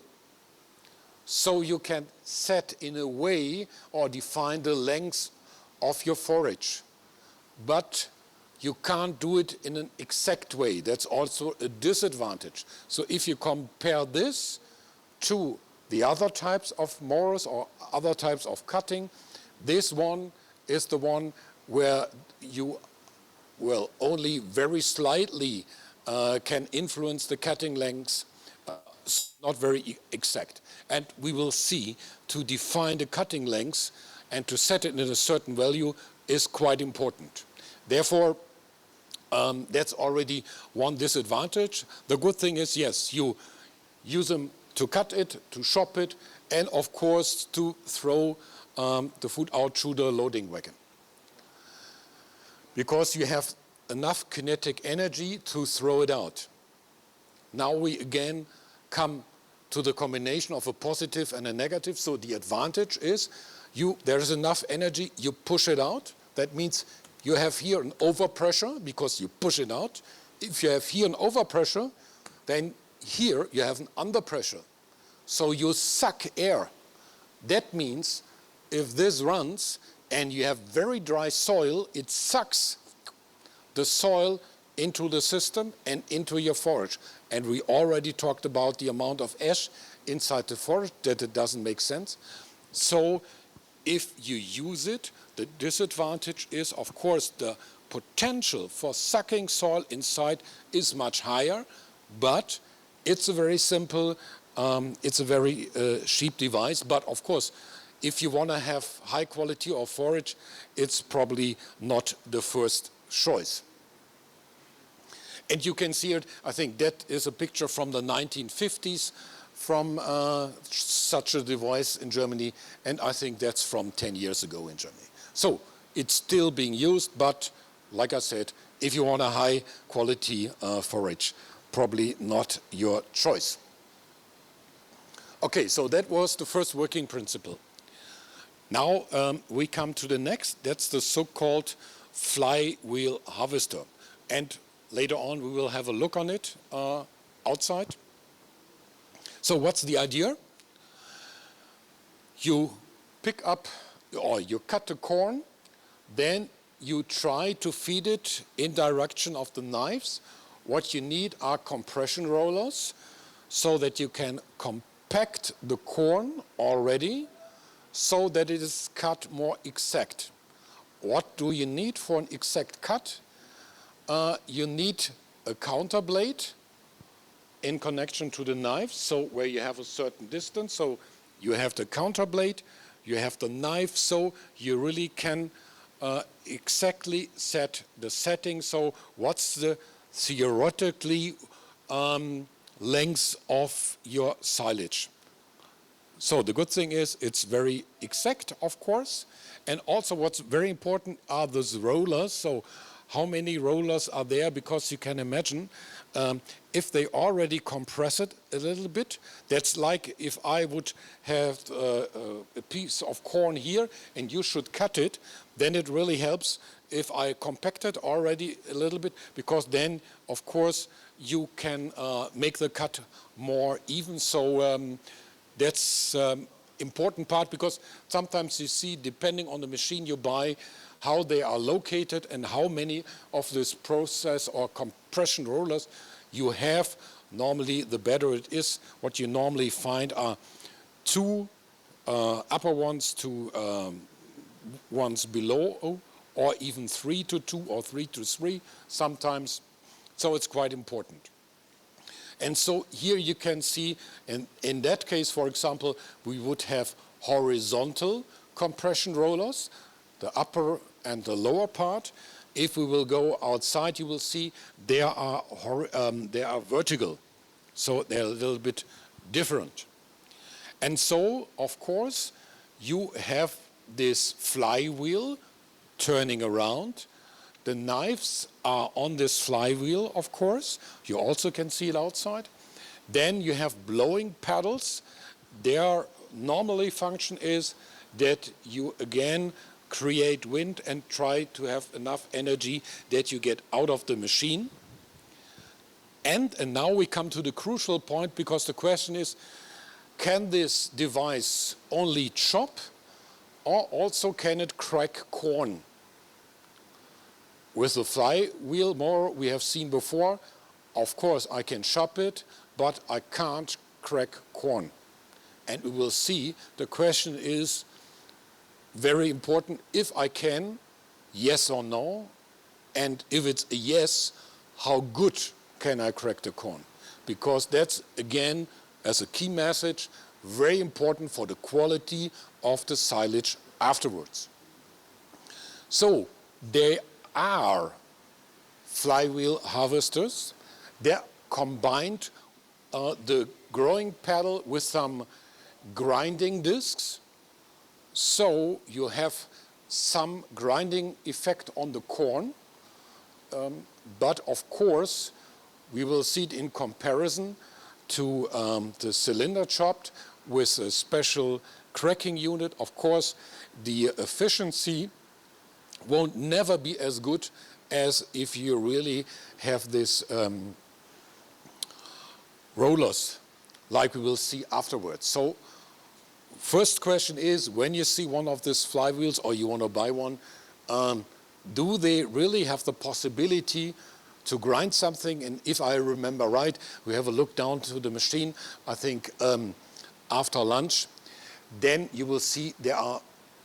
it does not have the possibility. So it also might be cheap, you have a lower performance, but the main question is, are you able to grind the corn, yes or no? Or to crack it, to be honest. So that's one part, and of course the second part, also with the setting of the machine, is how or when do I have to sharpen the knives again? So the first question is there an automatically device to sharpen the knives? Hopefully yes, with the flywheel mower or with the cylinder chopper. And if, then the question is, how often do I do it? We already discussed this question yesterday, because sometimes would have a real number, you know, after 100 hours I have to sharpen the knives, or the machine, or the automatic sharpening device. But it's not so easy to give this one number. So depending on the yield of your corn, the question how much soil does get in, there will be different times when it's needed to sharpen the knives again. And the good thing is normally if you have this automatic sharpening devices, it doesn't take long. But, and now we're coming again to a big but, the person on the machine has to make the decision, you know, should we sharpen the knives, yes or no, and when? And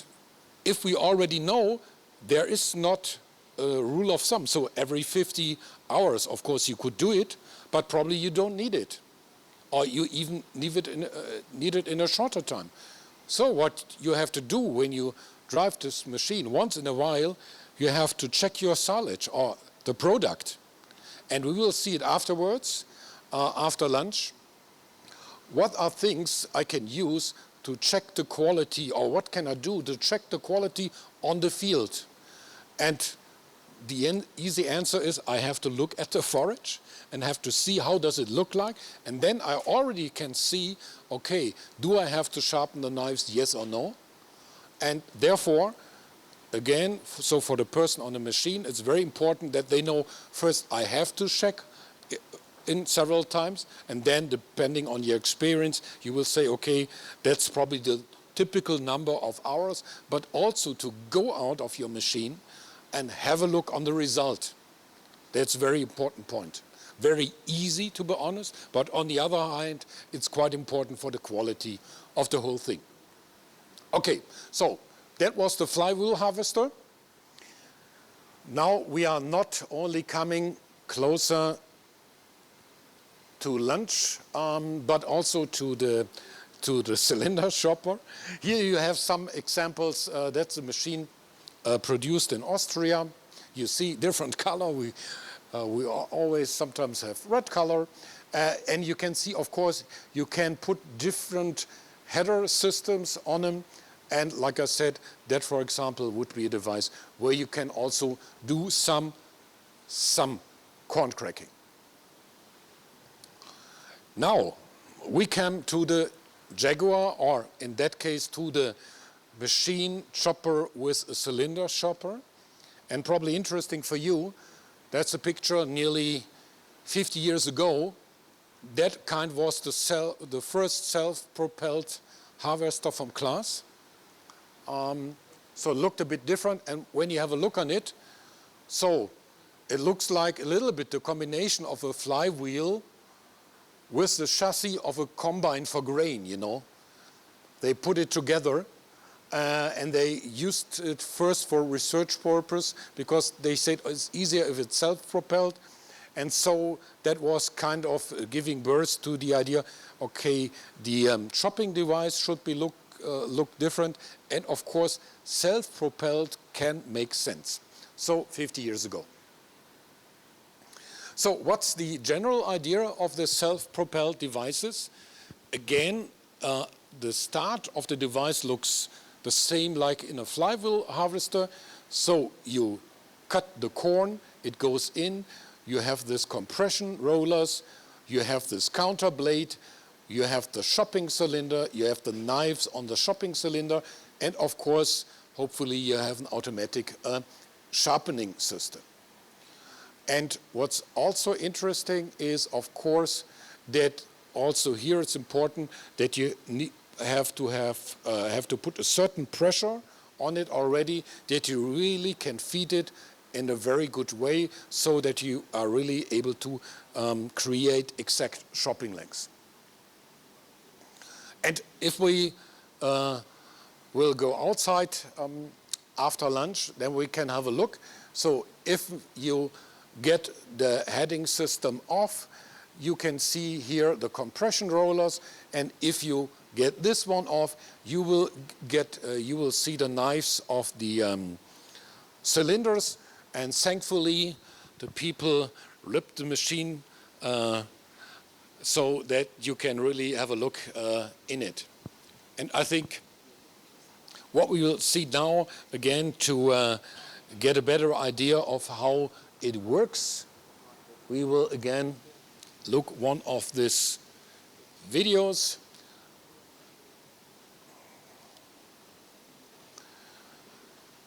So yeah, you see the header In that case, like you see down there, with a row independent heading device, I don't know how it is under your conditions, but let's say 20 years ago, we had mostly in Germany row-dependent devices, but then they started changing the planting width. So nowadays, normally you mostly find row-independent header systems because they are much more easygoing, and you don't have to worry about what's your planting width. And so if you're a contractor, of course, it makes much more sense to have this row-independent device. So here you can see the corn already getting into the machine. You can see the compression rollers. You can see the drums with the knives on it. We also will have later on a look on the compression rollers. And you also can see very nicely that's the counter blade, so that you really are able to have a small as possible distance. You will hear about it a little bit later after lunch when we have a look, closer look at the machine. And then, of course, the way is the chopping, then the cracking, and then, of course, you need energy again to get it out on your loading wagon. And what you can see here a little bit, of course, you have this compression rollers, and depending on the amount of forage going in, they're going up or down. So they are moving, they're adjustable, of course. And the interesting part, so what can you use this information for? First of all, if you are interested in your yield, then of course you can measure the distance or the change in distance. You know what the cross-section is, so you can already calculate with the feeding speed, okay, what's the amount going in? And if you then have a sensor to measure the dry matter content, then you can really,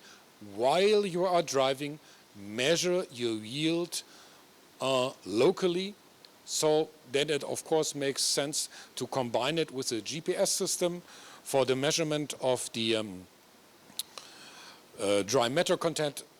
Nowadays, you would use a near-infrared system, so an optical system. So the optical system looks on the forage, the wavelength gets back, and it's telling you for what is the dry matter content. It also can tell you a little bit about the nutrition content, depending how good your calibration is. So that's a bit the story behind it. So you can use it to calculate the yield. And of course, you can also use it to stop the machine. So when the stone is going in, then you will have a certain peak because they will get pushed out very soon, so that you can stop the machine and the whole thing is not hurt. So we will stop this video here. And now I guess I need some technical advice because we are coming close to noon. So should we do it, should we right after noon first go to the machines and have a look on it? I think it would be, But we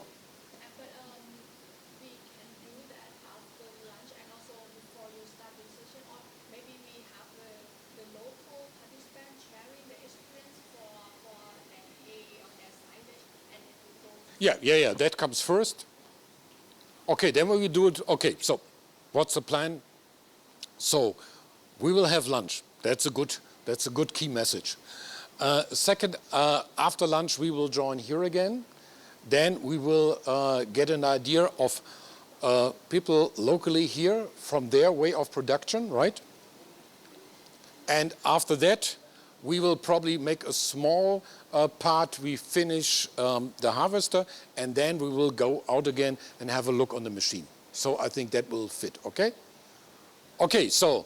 we are 5 minutes too early, but I guess you don't worry about it. So we will stop here. You will have lunch. Then we will hear something interesting. So what's going on here? And then we will go on with the lecture and have a look on the machines in reality, because I think it's always better also to see things in real life. So thank you very much and enjoy your lunch.